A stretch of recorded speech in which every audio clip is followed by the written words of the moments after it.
வட இந்தியாவில் நேபாள் தேசம் வரைக்கும் எங்க போனாலும் கோதாம்பா கோதாம்பா அப்படின்ற அந்த கோதையுடைய பேரை அவளாம் கோதாம்பான்னு சொல்லி இந்த திருப்பாவை அவளும் ஹிந்தியில எழுதி வச்சுட்டு, தெலுங்குல எழுதி வச்சுட்டு, கன்னடத்தில் எழுதி வச்சுட்டு, மலையாளத்தில் எழுதி வச்சுட்டு, வட இந்திய மொழிகள்லாம் குஜராத்தி போன்ற மொழிகளெல்லாம் கூட எழுதி வச்சுட்டு அவன் படிக்கிறான். வெளிநாட்டவர்களுக்கு தமிழ் தெரியலன்னா கூட இங்கிலீஷ்ல எழுதி வச்சுட்டு படிச்சுட்டு இருக்கா திருப்பாவை. அப்ப திருப்பாவைங்கிறது உலகத்தினுடையதான மொத்த ஜனங்களுக்காகவும் ஏற்பட்டது. ஏன்னா ஜகத்துக்கு பூரா தாயார் அவதானே, அம்மா அவதானே. அப்ப இவள் யாருடானா சாட்சாட்சமாம் கருணையா கமலாமிவான்யாம் கோதாமனன்ய சரணா சரணம் பிரபத்யே. சாட்சாது ஸ்ரீதேவி தாயார், பூதேவி தாயார், நீலாதேவி தாயார்ன்ற 3 பேரும் சேர்ந்து எடுத்தான்னு நம்மாழ்வார் சொல்றார். இருந்த போதிலும் பிரதானம் பூமி விராட்டியினுடைய அவதாரமா சொல்லப்படுறது ஸ்ரீ ஆண்டாள. பின்னைகொள் நிலமாமகள்கொள் திருமகள்கொள் பிறந்திட்டாள் என்ன மாயங்கொலோன்னு நம்மாழ்வார் ஆண்டாளை வச்சுட்டு தான் பேசுறார் மனசுல. இவ பின்னைன்னு சொல்லக்கூடிய நப்பின்னை விராட்டியான நீலாதேவியா, நிலமாமகள்கொள் அப்படிங்கிறதால நிலமாமகள்னு சொல்லக்கூடிய பூமி விராட்டியா, அல்லது திருமகள்கொள் சாட்சாத் ஸ்ரீதேவி தாயாரா, இந்த 3 பேர்ல யாருடைய அவதாரமே தெரியலையே. இந்த 3 பேர் கலந்து ஒரு அவதாரமா ஆண்டாளா வந்துட்டாளா அப்படின்னா நம்மாழ்வாரே எதிர்பார்க்கிறார். இந்த அளவுக்கு ஸ்ரீ ஆண்டாளுடையதான வைபவம் இருந்திருக்கு. அதனால ஸ்ரீதேவி தாயார் கூட சாதாரண ஸ்ரீரசி அப்படின்னு அனந்தாழ்வான் சுவாமி அனந்தாழ்வானுடைய ஸ்லோகம். ஸ்ரீதேவி தாயார் கூட உன்னை பார்க்கச்சே சாமானியம் தான் அப்படிங்கிற அளவுக்கு ஆண்டாளுடைய வைபவம் சொல்லப்படுது. அது ராமானுஜருடவே சொந்த குருவான சுவாமி அனந்தாழ்வானுடைய ஸ்லோகம் கோதா சதுஸ்லோகியில. அப்பேற்பட்டதான இந்த ஆண்டாளுடைய வைபவம் மிச்ச எந்த அவதாரத்தையும் பிராட்டி வந்த அவதாரங்கள் எல்லாம் செய்யாத காரியத்தை நமக்காக செய்யறதுக்குன்னே வந்த அவதாரம். ஏன்னா முன்னாடி வந்தது பூமி பிராட்டியே முதல்ல வந்தா, பூமி பிராட்டியாவே வந்தா வராக அவதாரத்துல. அப்ப பூமி பிராட்டி நமக்காக எது நன்மையோ அதை கேட்டுட்டான். ஒவ்வொரு ஜீவனும் சுலபமா வைகுண்டவரத்துக்கு என்ன வழி அப்படிங்கிறத பெருமாள்கிட்ட கேட்டுட்டா. அதுதான் கைசிக புராணம் உள்பட அதுதான் வருது. வராக புராணத்துல விஸ்தாரமா ஒரு பகவத்கீதைய வராக பெருமாள் சொல்ற பகவத்கீதை வருது பூமி பிராட்டி. ஆனா அந்த பூமி பிராட்டி எல்லாத்தையும் கேட்டாலே தவிர அப்போ ஒரு நமக்காகன்னு குழந்தைகளுக்காக நம்ம கரையேறதுக்காகன்னு ஒரு பிரபந்தமும் பாடி வைக்கல பூமி பிராட்டி. நரசிம்மாவதாரத்துல லட்சுமி நரசிம்மன் சொல்லும்படிக்கு லட்சுமி தேவி தாயார் ஸ்ரீதேவி தாயார் வந்துட்டா. இருந்த போதிலும் அங்க இருக்கிற அரட்டியில நரசிம்ம பெருமாள் பண்ண கர்ஜனையில பயந்து போய் லட்சுமியே ஓடி போயிட்டா. தூரத்துல போய் நின்று கை குடிச்சுட்டு இருக்காளாம்.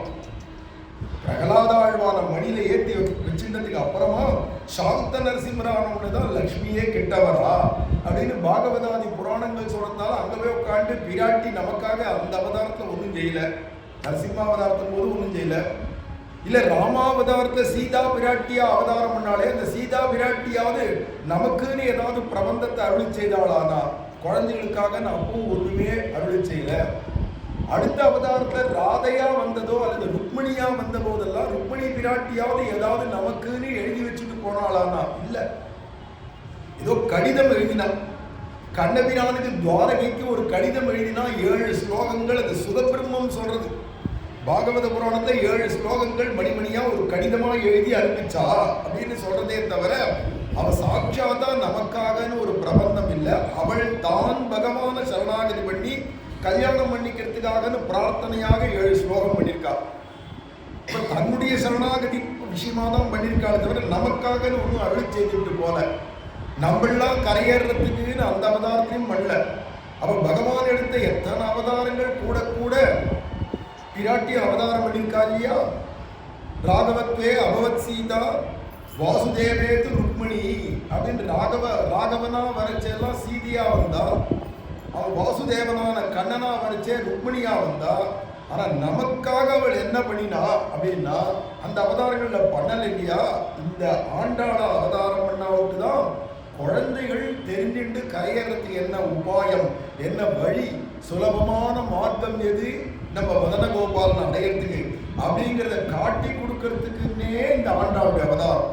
அதனால பகவானுக்கும் ஏதோ செய்யணும், இந்த குழந்தைகளாகிய ஜீவாத்மாக்களுக்கும் ஏதோ செய்யணும். அப்படிங்கச்ச பகவானுக்கு என்ன பண்ணான்னா, பகவானுக்கு ஏதாவது ஒன்று பண்ணணும் இல்லையா? பூமாலைய கட்டி கட்டி பகவானுக்கு சமர்ப்பிச்சா, நமக்கெல்லாம் பாமாலைய பாடி கொடுத்தா.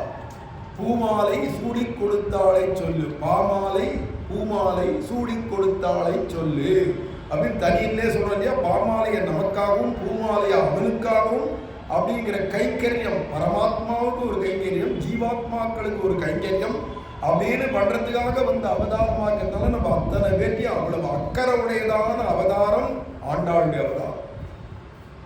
எல்லா மனுஷர்களும் சுலபமா திருப்பாவை பாடினே வைகுண்டம் போய் சேர்ந்தோம்.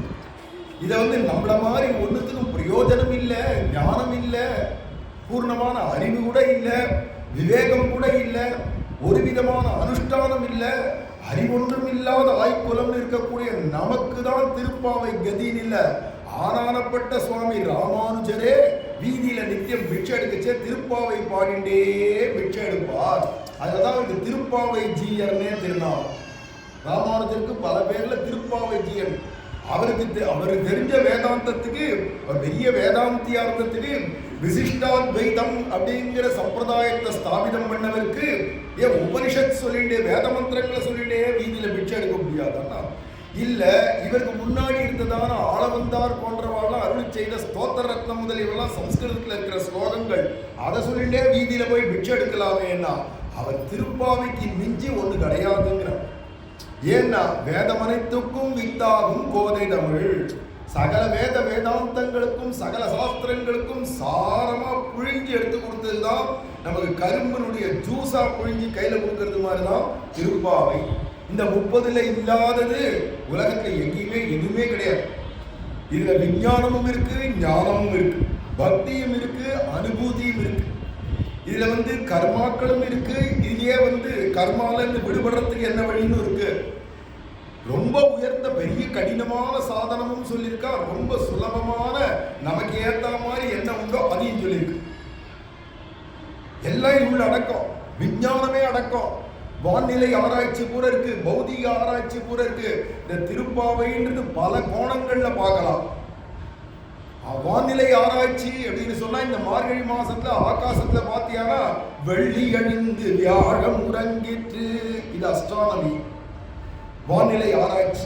இந்த விடிவெள்ளி காலங்கத்தால பொழுது சூரியோதயத்துக்கு முன்னாடி ஒரு 3:30 மணி 4 மணிக்கு இந்த மார்கழி மாசத்துல பார்த்தா விடவிடேன்னு பளிச்சுன்னு நட்சத்திரம் மாதிரி தெரியும். அது நட்சத்திரம் கிடையாது, இருக்காது. அதுதான் வெள்ளிங்கிற சுக்கிரன் உதயமானது. வியாழன் அப்படிங்கிறது ராத்திரி பூரா இருந்துட்டு பிரகஸ்பதி காலங்கத்தால அஸ்தமிச்சிரும். அதுதான் வெள்ளி எழுந்து வியாழம் உறங்கிட்டேன்னா அப்ப வானிலை ஆராய்ச்சி மார்கழி மாசத்துல எப்படி இருக்கும்ன்றது உள்பட இருக்கு.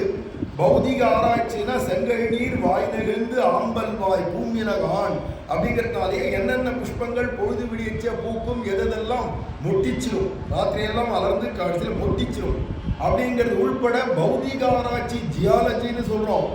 அதெல்லாம் திருப்பாவை உள்ள எல்லாமே இருக்கு. அந்த காலத்திலே ரிமோட் கண்ட்ரோல்ல கதவை திறக்கலாம் அப்படின்னு இருக்கு. பெரியவாச்சான் பிள்ளை வியாக்கியானத்தை சொல்றார் திருப்பாவைகளா, இதுக்கு யந்திரத்தால் திறக்க உண்டாது அப்படின்னு வியாக்கியானம். அப்ப அந்த காலத்துல யந்திரம் இருக்கு. அவ படுத்துட்டு அப்படி அமைக்கினாலன்னா பட்டுன்னு கதவு தன்னால திறந்துக்குவோம். இப்ப இருக்கா தெரியல, இன்னும் கண்டுபிடிச்சுட்டாலும் தெரியல. ஃபேனுக்கெல்லாம் இருக்கு யந்திரம், ஏசிக்கு யந்திரம் இருக்கு, காருக்கு கூட ரிமோட் இருக்கு, எல்லாத்துக்கும் யந்திரம் இருக்கு. இல்ல கதவை திறக்கிறதுக்கு யந்திரம் இருக்கு. வந்து திறவாய் மகிழ்ந்தேலோ எம்பாவாய் அப்படிங்கிற இடத்துல உந்து மதகளின் பாசுரத்துல வந்து திறவாய் மகிழ்ந்துனுச்சு. இந்த யந்திரத்தினால திறக்கக்கூடாது, நீ நடந்து கதவை தர எங்களுக்காகன்றான். அப்போ அதனால யந்திரங்கள்லாம் இருந்திருக்கு, விஞ்ஞானம் இருந்திருக்கு, அதெல்லாம் எவ்வளவோ அட்வான்ஸா இருந்திருக்கு. இன்னும் கூட கண்டுபிடிச்சாலான்னு தெரியல. நான் வியாக்கியானத்துல பெரியவாச்சான் பிள்ளை எடுத்து காட்டுறான். இப்போ பெரியவாச்சான் பிள்ளை காலமே 700 வருஷம், ஆண்டாளுடைய காலம்ன்றது 5000 வருஷம். கலியுகம் தோன்றி 98வது வருஷம் ஆண்டாள் அவதாரம் பண்ணா. ஆஷாடே பூர்வபல்குன்யாம் சுக்கிரவாரே சுபங்கரே ஆவிராசி ஜெகன்மாதா துளசி கானனாந்தரே அப்படிங்கிறதுனால கலியுகம் பிறந்து 98வது வருஷம் ஆடி மாசத்துல பூர நட்சத்திரத்துல வெள்ளிக்கிழமை எதுமா காலங்காத்தால போது ஸ்ரீவில்லிபுத்தூர்ல பூ பறிக்கலாம் துளசி பறிக்கலாம்னு வந்த பெரியாழ்வார் எதிர்க்க குவான்னு ஏதோ சத்தம் கேட்கிற மாதிரி பூகம்பம் ஏற்பட்டு பார்த்தா உள்ளேந்து 16 வயசு பொண்ணாக வைகுண்டத்துல பூமி விராட்டி எப்படி இருக்காளோ அப்படியே பூதேவி தாயார் காட்சி கொடுத்தா. அப்பான்னு கூப்பிட்டு கையை குடிச்சுட்டு காட்சி கொடுத்த உடனே குழந்தைன்னார், பட்டின் குழந்தையா போயிட்டான். கிருஷ்ணாவதாரத்துல எப்படி பகவான் சங்க சக்கர கதாதரனா இருந்து குழந்தையாகுன்னு தேவகி பிரார்த்தனை பண்ண சின்ன பச்சளம் குழந்தையா ஆனானோ, அத மாதிரிதான் ஆண்டாளுடைய அவதாரமும் உலகினில் தோற்றமாய் நின்ற சுடர்ன்றது பகவானுக்கு மட்டும் இல்ல, ஆண்டாளுக்கும் அப்படிதான் தோன்றினவள். அப்படி தோன்றினதான ஒரு சுடராக ஜோதிர்மயமா இருக்கக்கூடியவள் இந்த ஆண்டாள். எப்போதுமே சூடி கொடுத்த சுடர் கொடி. சுடர்னா ஜோதி, கொடினா எல்லாருக்கும் தெரியும். என்ன கொடிடாரா? ஜோதிர்மயமான கொடி.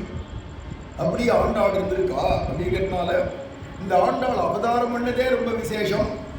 அதனால்தான் அந்த ஊருக்கே வில்லிபுத்தூர் அப்படின்னு இருந்ததுலாம் போய் ஸ்ரீவில்லிபுத்தூர்னு ஆச்சு. ஏன்னா கோவிந்தன் வாழுமூர் அப்படின்னு முன்னாடியிலேருந்தே வடபத்திரசாயியான கோவிந்தன் ஸ்ரீவில்லிபுத்தூர்ல படுத்துட்டு இருக்கார். அப்பெல்லாம் அந்த ஊருக்கு ஸ்ரீ வரல, கோதை பிறந்த ஊர். அப்புறமா தான் கோவிந்தன் வாழ்மூர் ஆயிடுது. கோதைக்கு தான் முக்கியம், ஆண்டாளுக்கு தான். அதுக்கப்புறமா தான் ஸ்ரீவில்லிபுத்தூர்னு பேர் இருக்கு.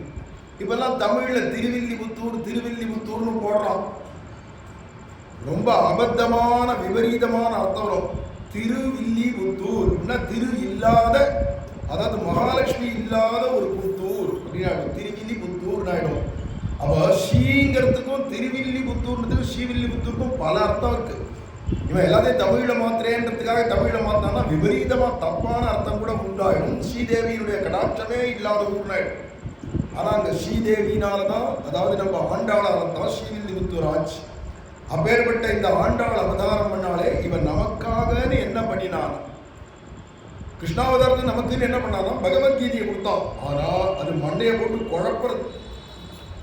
மனப்பாடம் பண்றதும் கஷ்டம், பண்ணினாலும் அர்த்தம் புரியறது கஷ்டம். அதுல வேற ஆதிசங்கரர் ஒரு விதமா விளக்கம் கொடுத்துட்டார், ராமானுஜர் ஒரு விதமா விளக்கம் கொடுத்துட்டார், மத்வாச்சாரியர் ஒரு விளக்கம் கொடுத்துட்டாருன்னு அவாவா வந்தவாள்லாம் அதுக்கு ஒரு விதமா ஒரு கோணத்துல விளக்கம் கொடுத்த உடனே பகவத்கீதை என்ன சொல்ல வந்ததுன்னே நிறைய பேருக்கு புரியல.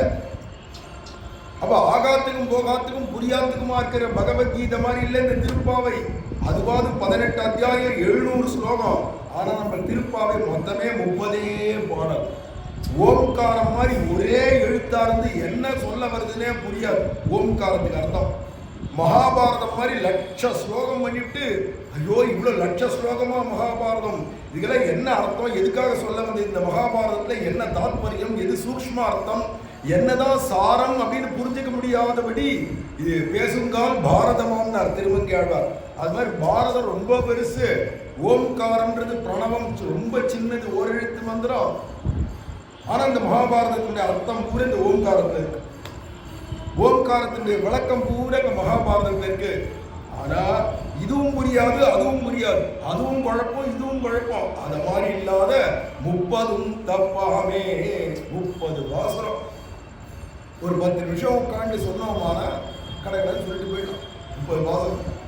இது மாதிரி 30 நாள் உட்காண்டாக்க 30 வாசனத்துக்கு விளக்கமும் கேட்டு போயிடலாம். ஆனா இது வரைக்கும் கடந்த 35-40 வருஷமா நம்ம இந்த திருப்பாவை வருஷம் ஊர் உலகம் எல்லாம் போய் சொல்லிட்டு இருக்கோம். பல ஊர்களில் சொல்லியிருக்கோம். அங்கேயும் பல பேர் வந்து கேட்டிருக்கா. இன்னே வரைக்கும் இந்த திருப்பாவையை சொல்லி முடிச்சுட்டோன்றது கிடையாது. என் வாழ்க்கையில நானும் 40 வருஷமா சொல்லிட்டு இருக்கேன் திருப்பாவை உபன்யாசம். ஆனா இது வரைக்கும் நான் சொல்லி முடிச்சுட்டேன்றது கிடையாது. ஏன்னா வந்துட்டே இருக்கு. உள்ளேருந்து கடல் உள்ள போனா என்ன இருக்குன்னு கண்டுபிடிக்க முடியாது. ஆனா உள்ளேருந்து வர்றது மாதிரி நம்ம அழகர் கோவிலுக்கு போனோம்னா மலையிலேருந்து அந்த நூப்புரகங்க வந்துட்டே இருக்கு இல்லையா. என்னைக்கு தோண்டிதோ தெரியல, ஒரு நாள் கூட தொய்வு இல்லாத அது வாட்டுக்கு தண்ணீர் தொட்டியில வந்துட்டே இருக்கு இல்லையா. அதை மாதிரி திருப்பாவூர்ல உள்ளேருந்து புங்கமான அர்த்தங்கள் வந்துட்டே இருக்கு. அவ்வளவு ஆழம் நிறைஞ்சதான ஒரு பிரபந்தம் ஸ்ரீ ஆண்டாள் நமக்குன்னு கொடுத்த பிரபந்தம் திருப்பாவை. அதான் இந்த 30 பாசுரம் கூட தெரியாத ஒருத்தன் பூமியில இருந்தானா வையம் சுமப்பதும் வம்புன்னு இருக்கார். இந்த பூமியை அவனை தூக்கிட்டு இருக்கிறது, சுமந்து இருக்கிறது வேஸ்ட்.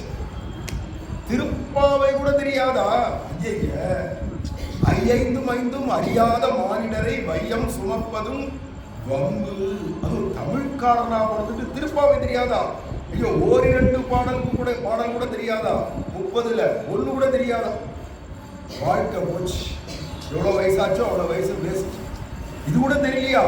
அப்படின்லாம் பெரியோர்கள்லாம் நம்மளை பார்த்து கேட்கிறான். பேர்பட்ட சிறந்தது திருப்பாவை அப்படிங்கச்சு. பூமி பிராட்டி எதுக்காக இங்க பூமிக்கு இப்ப வந்து அவதாரம் பண்ண ஆண்டாளன்னா முக்கியமான ஒரே விஷயம் தான், அடைய வேண்டிய லட்சியம் எது, அடையறதுக்கான பாதை எது, இது ரெண்டுத்த சொல்லிட்டாலே போதும். நீங்க இந்த மதன கோபாலன் கோவிலுடைய வாசலுக்கு போயிட்டு ஸ்கூட்டரையோ காரையோ எடுத்துட்டு கிளம்புறீங்க. கிளம்பச்சு அங்க எத்தனை பேர் ஜனங்கள் போறா வரா போறா. ஐயா நில்லுங்க நில்லுங்க, நான் போன வழி சொல்லுங்க. ஐயா நில்லுங்க நில்லுங்க, நான் போன வழி சொல்லுங்க. அம்மா நில்லுங்க, நான் போன. ஒருத்தரும் சொல்ல மாட்டான் அவனுக்கு, ஒருத்தரும் வழி சொல்ல மாட்டான். ஏன்னா எங்க போனோம்னு தெரியலையே. நான் போகணும் வழி சொல்லு, நான் போகணும் வழி சொல்லுன்னா எவன் பதில் சொல்லுவான்? நான் அழகர் கோவில் போனோம் வழி சொல்லுன்னா சொல்லிடுவான். நான் ஸ்ரீவில்லிபுத்தூர் போனோம் வழி எதுன்னு கேட்டா சொல்லிடுவா. மாட்டுத்தாவணி போனோம் வழி எதுன்னு கேட்டா சொல்லிடுவா. நான் போகணும் வழி சொல்லுன்னா எவனுமே சொல்ல மாட்டான். ஆகாத்துக்கு போகாத்துக்கு தான் வழி சொல்ல முடியும். அப்ப என்ன இடம்னு குறிச்சு முதல்ல லட்சியம் வேணும். இந்த இடத்துக்கு நான் போறேன், எனக்கு வழி என்ன அப்படின்னு கேட்டாதான் யாரும் சொல்ல முடியும். அத மாதிரி நான் அடைய வேண்டிய லட்சியம் யார், இவரா அவரா அவரா இவரான்னு ஒரேடியா எந்த தெய்வம்னே உனக்கு இன்னும் நிர்ணயமாகல. சகல சாஸ்திரத்திலும் சொல்லப்பட்ட ஒரே பரம்பொருள் யார், வேத முதல்வன் யார், நான்மறையின் பொருளே. பெரியாழ்வார் சொல்றார், 4 வேதத்தினுடைய ஒரே பொருள் பரபிரம்மம், கடவுள், ஈசன், இறைவன், பரமேஸ்வரன், பரமாத்மா, பரம் ஜோதி, பரம் தத்துவம். என்னென்ன வார்த்தையால வேதங்கள்ல இருந்து ஆரம்பிச்சு தமிழ்ல கடவுள் அப்படிங்கிற வரைக்கும் யாரை குறிக்கிறது? பல பேரை குறிக்கிறதா, ஒருத்தரை குறிக்கிறதா? ஒருத்தரையே தான் குறிக்கிறது. ஏன்னா வேதத்தின்படி என்னடான்னா கடவுள் ஒருவரே தான், கடவுள் பல பேர் இல்லை. அதனால இந்துக்களா இருக்கிற நமக்கே முதல்ல தெரிய மாட்டேங்கிறது எதிராக கடவுள்னு கேட்டா தெரியாது. ஆனா கடவுளே காவலந்தன் பாடியாய் கலைகணியே அப்படின்னு திருமங்கையாழ்வார் காவலம்பாடியில் இருக்கிற கிருஷ்ணனை பார்த்து, கண்ணபிரானை பார்த்து கடவுளே. அப்ப கடவுள்னு சொன்னா யாரு? கிருஷ்ணன் தான். அவனுடைய மூல ரூபம் தான் நாராயணன். அப்ப அந்த நாராயணனான அந்த கிருஷ்ணன் தான் கடவுள். ஆமா, ஈசன் எந்தை ஏகமூர்த்திக்கே அப்படி ஈசன்ற சொல்லாலையும் பகவான் ஸ்ரீமன் நாராயணன் தான் குறிக்கிறது. அப்ப நீ பிரம்மம், பரபிரம்மம், பரம் தத்துவம், பரந்தேயம், பரமாத்மா, பரம் ஜோதி, பரம் தாமன் என்னென்ன பேரால நீ சொல்றியோ கடவுள, இல்ல ஈஸ்வரன், பரமேஸ்வரன், மகேஸ்வரன், சுரேஸ்வரன், தினேஸ்வரன் என்னென்ன பேர்ல நீ சொல்றியோ சகல பேர்களும் அந்த ஒருத்தனுடைய தான். நம்ம மதன கோபாலனுடைய பேர் தான் இல்லையானா இதை தெரிஞ்சுக்கலையானா நீ கற்கின்றதெல்லாம் கடையினார் திருமேசி ஆழ்வார். நீ படிச்சதெல்லாம் வேஸ்ட். ஏன்னா இவனை தெரிஞ்சுக்கலன்னா பிரயோஜனம் இல்லையே. இந்த கோபாலன் தான், இந்த கண்ணன் தான், இந்த கிருஷ்ணன் தான், இந்த ராசவிகாரி தான் சாட்சாத் பரபிரம்மம் அப்படின்னு தெரிஞ்சுக்கணும் இல்லையா? அப்ப அடைய வேண்டிய லட்சியம் நாராயணனே நமக்கே பறை தருவார். முதல் பாடல்லே நாராயணனே அப்படின்னு நாராயணன் நமக்கு பறை தருவான் இல்ல, நாராயணனே தருவான், நமக்கே தருவான். ரெண்டுக்குமே ஏகார். நாராயணன் தான் தருவான். அவனை தவிர்த்து வேற யாரும் தர முடியாது. ஏன்னா அவன் தான் தரக்கூடியவன். வள்ளல் மாலிரும் சோலை மணாளனா. நம்ம அழகரை சொல்லிச்சு ஆண்டாளே வள்ளல்னு சொல்றோம். ஏன்னா தீர்க்கபாகும் மகாசத்வம் மத்த மாதங்க காவினம்னு வால்மீகின்னு சொல்றார். தீர்க்கபாகுன்னு ராமரை பார்த்து அள்ளி கொடுப்பார், கேட்டதெல்லாம் கொடுப்பார், வேண்டிட்டெல்லாம் தரும் கோதில். பிரமாணம் சொல்ல போனோம்னா ஆயிரக்கணக்கா சொல்லிட்டே போகலாம். ஒவ்வொரு வார்த்தைக்கும் பிரமாணம்னாலே அவ்வளோ இருக்கு. சாஸ்திரங்களையும் சரி, ஆழ்வார்களும் சரி, பகவத்கீதையிலேயே இருக்கு. சகல வேத அக்ஷரங்களும் என்னதான் சொல்றதுன்னு கீதையிலேயே கண்ணன் சொல்றார். வேதைஸ்த சர்வைகி அகமேவ வேத்யா வேதாந்த விருது வேத விதேக சாகம்னு கீதையில சொல்லிச்சு.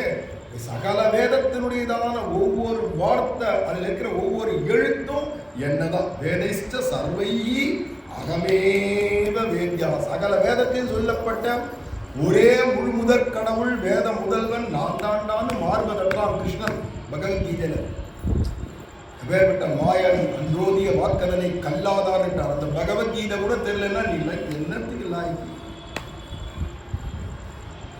கேட்கிறார். ஆழ்வார்கள் கேட்கிறான்ல, ஆதிசங்கரரே கேட்கிறார், பகவத்கீதா கிஞ்சித் அதீதா கங்கா ஜலலபி கணிகா பீதா சகிருதேன முராரி சமச்சான்னு கேட்கறச்சே ஒரு ஸ்லோகமாவது பகவத்கீதையில தெரியுமாப்பா?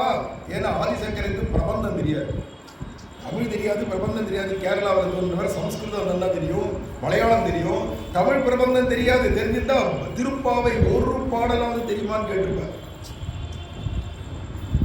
அதனால அவருக்கு தெரிஞ்சது பகவத்கீதை. அதெல்லாம் சொல்றார், பகவத்கீதையில ஒரு ஸ்லோகமாவது உனக்கு தெரியுமா? கங்கா தண்ணீரை கொஞ்சமாவது அந்த தீர்த்தத்துல ஒரு உத்திரணி தீர்த்தமாவது நீ சாப்பிட்டிருக்கியா? ஒரு முறையாவது கிருஷ்ணனுக்கு போய் பூஜையோ பண்ணிருக்கியா நீங்க கேட்கிறார். என்ன அது கூட நான் எதுவுமே தெரியாது, எதுவுமே பண்ணனா. கடைசியில் பஜ கோவிந்தம் பஜ கோவிந்தம் கோவிந்தம் பஜ மூடமதேன்னு முடிச்சுக்கிட்டா கோவிந்தாவாவது சொல்லு, கடைசி பட்சம் இதையாவது சொல்லு, ரமாரமண கோவிந்தா. கடைசி பட்சம் இதான். இதுவும் நீங்க எல்லாம் சொல்றது யோசிக்கிறேன். லட்சுமி ரமண கோவிந்தா கடைசியில கதி. இந்த கோவிந்தா தான் கடைசியில நமக்கு எல்லாம் கதி. கொல்லி போடச்ச கூட உயிர் போயிடுத்துனா கொண்டு போய் நெருப்படுத்து போடச்சவே மார்பல போடச்சவே கோவிந்தா கோவிந்தான்னு சொல்லி தான் போடுவான். கோவிந்தா கோவிந்தா பேர். அதை தவிர்த்து வேற கதி கிடையாது. கதி கோவிந்த கீர்த்தனம். அப்ப இப்பேற்பட்டதான பகவத்கீதையில பகவான் தன் வாயால சொல்றான், நானே வேத முதற் பொருள் அப்படிங்கிறான். அப்ப அடைய வேண்டிய லட்சியம் அந்த கண்ணன் தான், கிருஷ்ணன் தான் தெரியணும். அது தெரிஞ்சுடுத்துனாதான் அப்புறமா அவனுக்கு வழி சொல்ல முடியும். நான் அழகர் கோவில் தான் போனோம், ஸ்ரீரங்கம் தான் போனோம், திருப்பதி போனோம், இல்லை இங்க மாட்டுத்தாவணி போனோம், இங்க ஸ்ரீவில்லிபுத்தூர் போனோம், இல்லை திருமோகூர் போனோம்னு எந்த இடத்துக்கு போக போறோம்ன்றதான முடிவு இருக்கணும். அடைய வேண்டிய லட்சியம் அது. அப்புறமா அடையிறதுக்கு பாதை இருக்கு, கர்மயோகம் இருக்கு, ஞான யோகம் இருக்கு, பக்தி யோகம் இருக்கு, சரணாகதி இருக்கு. கர்மயோகம் ரொம்ப கஷ்டம். ஏன் கர்மயோகம் என்ன கஷ்டம் அப்படின்னா, ஆச்சாரம் வேணும். இந்த காலத்துல ஆச்சாரம் விட்டா போதும் ஓடி போயிடுவான். வெளியிலையும் சுத்தம் இல்லை, மனசுலையும் சுத்தம் இல்லை. இதான் கலவு கல்மஷ சித்தாரம் கலையே தோஷனிதே ராஜன் பாகவத புராணம் சொல்றது. கலியில எங்க பார்த்தாலும் ஒரே தோஷம் தான். வெளியிலையும் சுத்தமா இருக்காது, ஒளியும் சுத்தமா இருக்காது. ஆச்சாரமே இல்லை அப்படின்னா கர்மயோகம் பண்ணி பிரயோஜனம் இல்லை.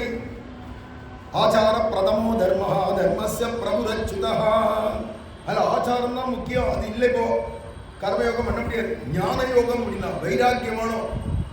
நமக்கு அது வைராக்கியம். அது யாராவது நம்மளை வெறும்னு பார்த்தா கூட என்ன முறைக்கிற அப்படின்னு அவ்வளோ உடம்புல அபிமானம்.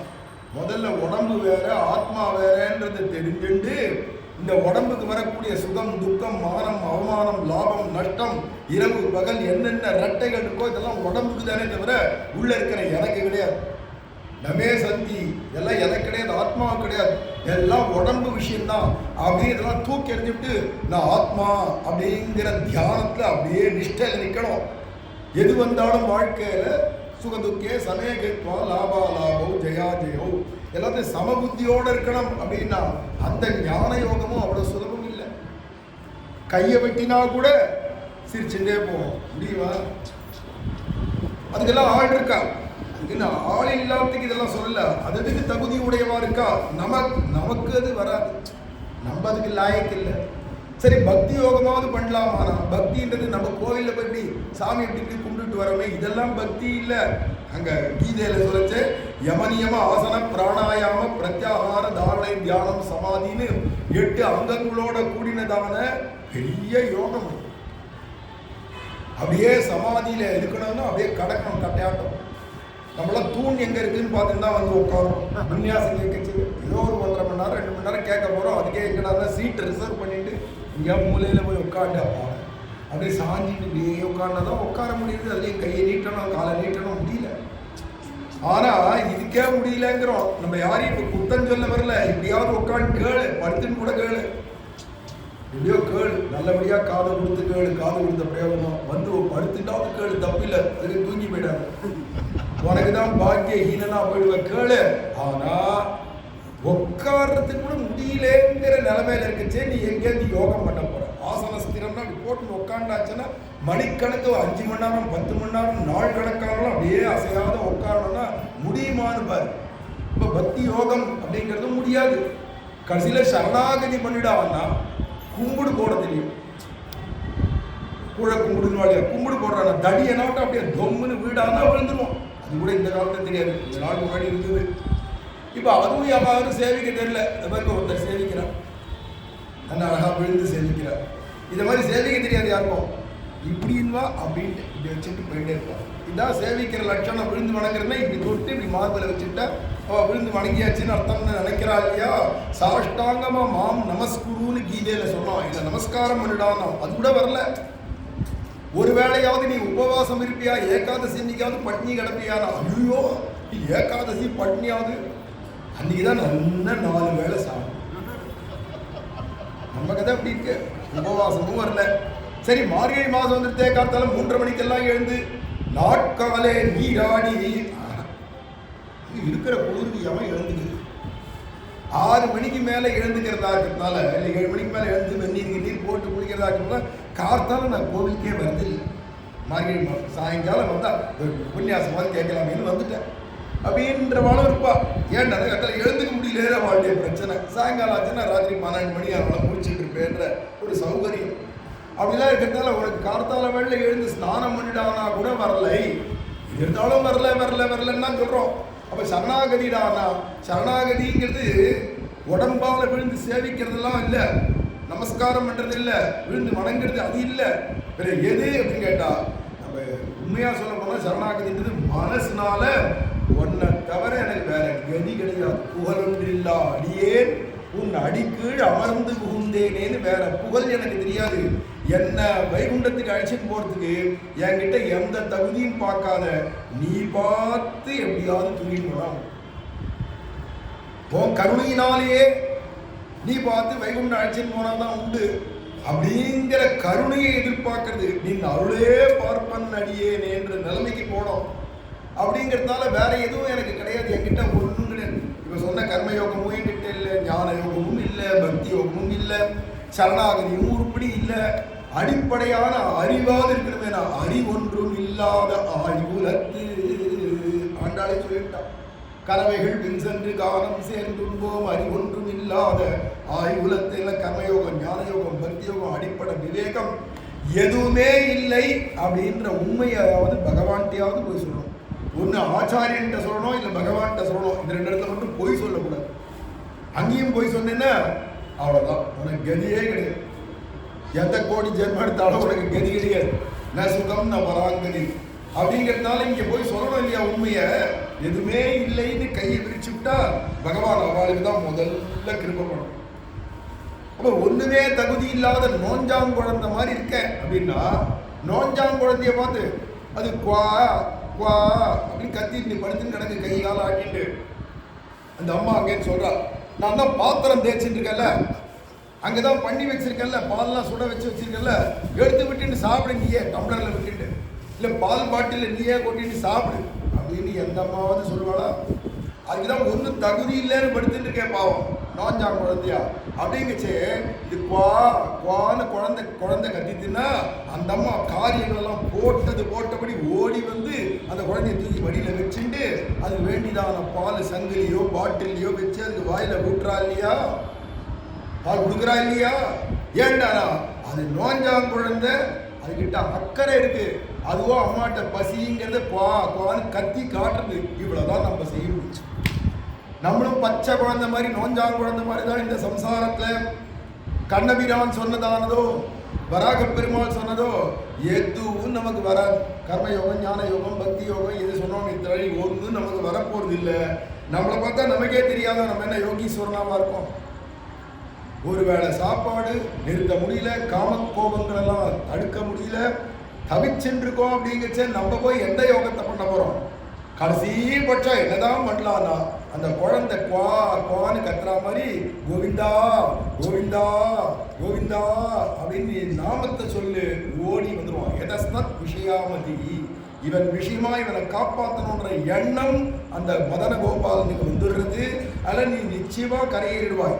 அப்போ பகவானுடைய நாம சங்கீர்த்தனம் ஒண்டிதான் இந்த கலியில், அதுவும் கோரமான கலியில நம்மளாம் சுலபமா பகவான் சந்தோஷப்படும்படிக்கு செஞ்சுட்டு இந்த நாமம் சொல்றதே வாக்குக்கு பிரயோஜனம் அப்படின்னும், கண்ணால மதன கோபாலனை பார்க்கறதே கண்ணுக்கு பிரயோஜனம் அப்படின்னும், காலால கோவிலுக்கும் சத்சங்கத்துக்கும் வரதே காலுக்கு பிரயோஜனம் அப்படின்னும், அவனுக்கு அர்ப்பிச்ச துளசியை கொண்டு வந்து கொடுத்தாத அப்படின்னு முகர்றதே மூக்குக்கு பிரயோஜனம் அப்படின்னும், அவனுடையதான ஒவ்வொன்று காதுக்கு பிரயோஜனம். இப்போ நீங்கள்லாம் உபன்யாசம் கேட்கிறீங்களே அவனை பற்றி, அது காதுக்கு பிரயோஜனம் அப்படின்னும், அவனுடைய அடியார்களுக்கோ எல்லாருக்கும் கைங்கரியம் பண்ணுறது தொண்டு செய்யறதுக்காக தான் கை, அப்போ கைக்கு பிரயோஜனம் அப்படின்னும், இப்படி உடம்ப கொடுத்ததான எம்பெருமான் எதுக்காக கொடுத்தானோ அதை சுலபமா பகவானுக்குன்னே அர்ப்பணம் பண்ணியானா அப்போ அதுதான் இந்த கரியில சுலபமா கரையேற முடியும்.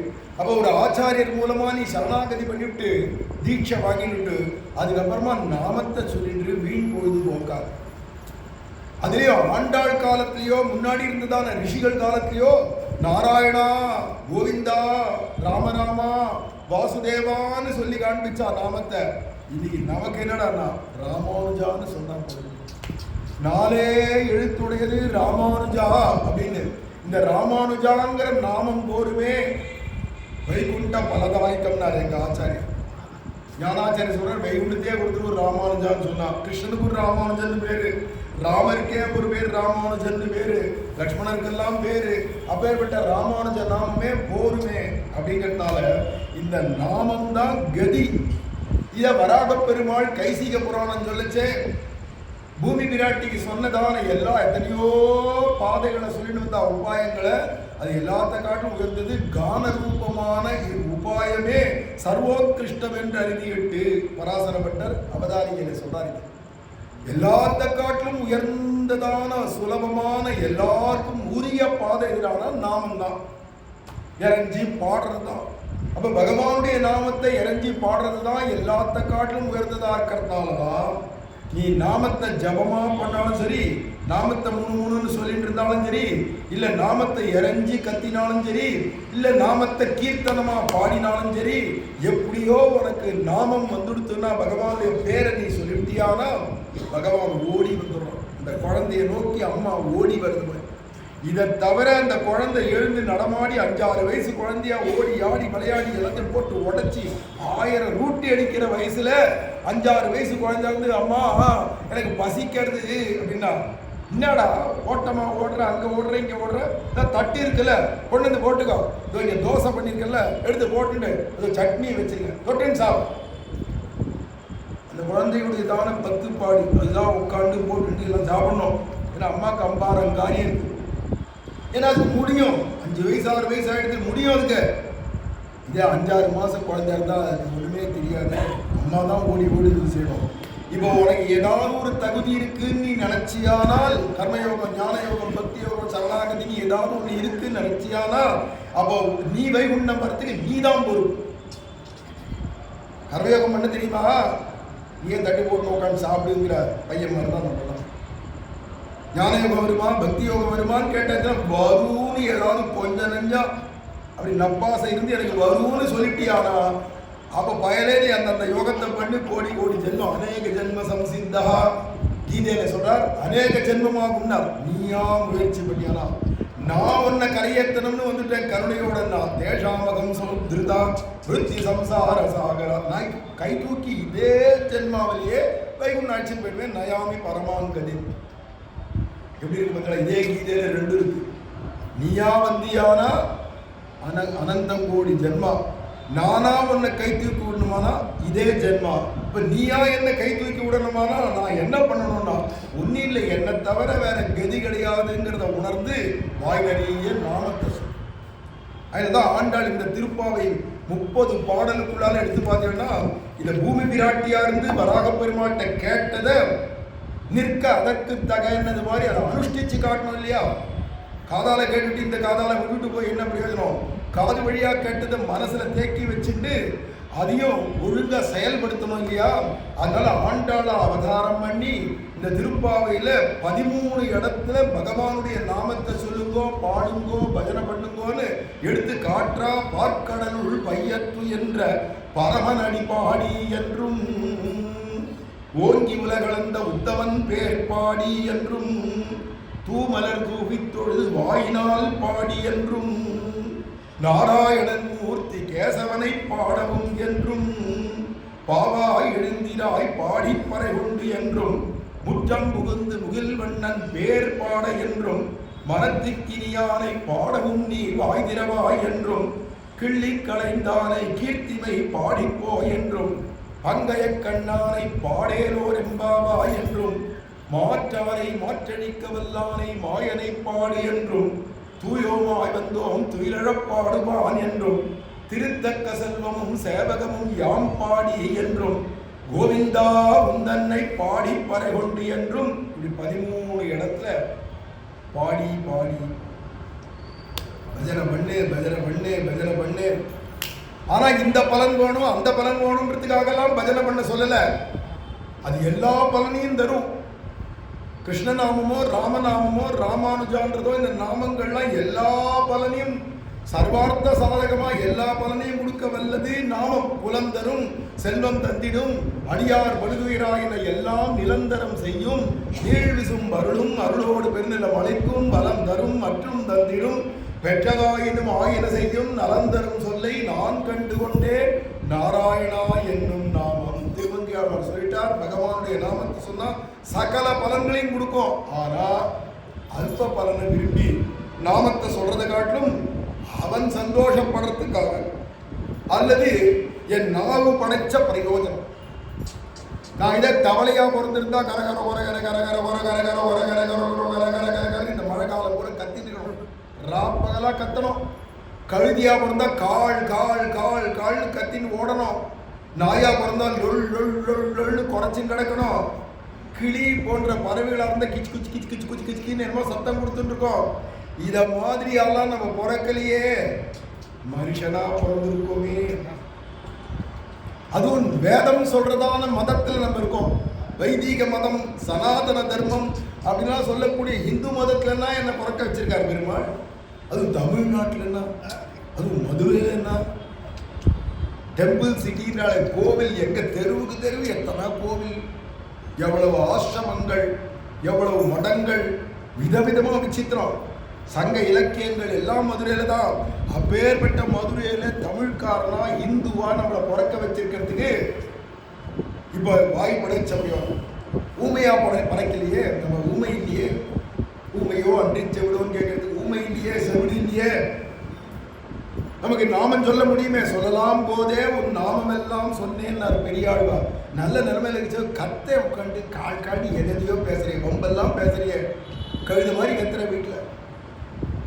ஆகாசம் உள்ள அளவுக்கு நாக்கு தொழுறது, என்னென்னமோ வம்பு பேசணும்னா எழுத்த வீட்டு கதை, கோடி வீட்டு கதை, பாட்டி கதை, தாத்தா கதை, அப்புறம் என் கதை, பழைய காலத்து கதை, இந்த காலத்து கதை, நான் அப்படி இருந்தேன் இப்படி இருந்தேன்ற கதை, என்னென்னமோ பேசுகிறேன். அப்புறமா அரசியல் கதை பேசுகிறேன், சினிமா கதை பேசுகிறேன், விளையாட்டுத்துறை கதை பேசுகிறேன், என்னென்னத்தையோ வம்பு பேசுறது இந்த நாக்கு.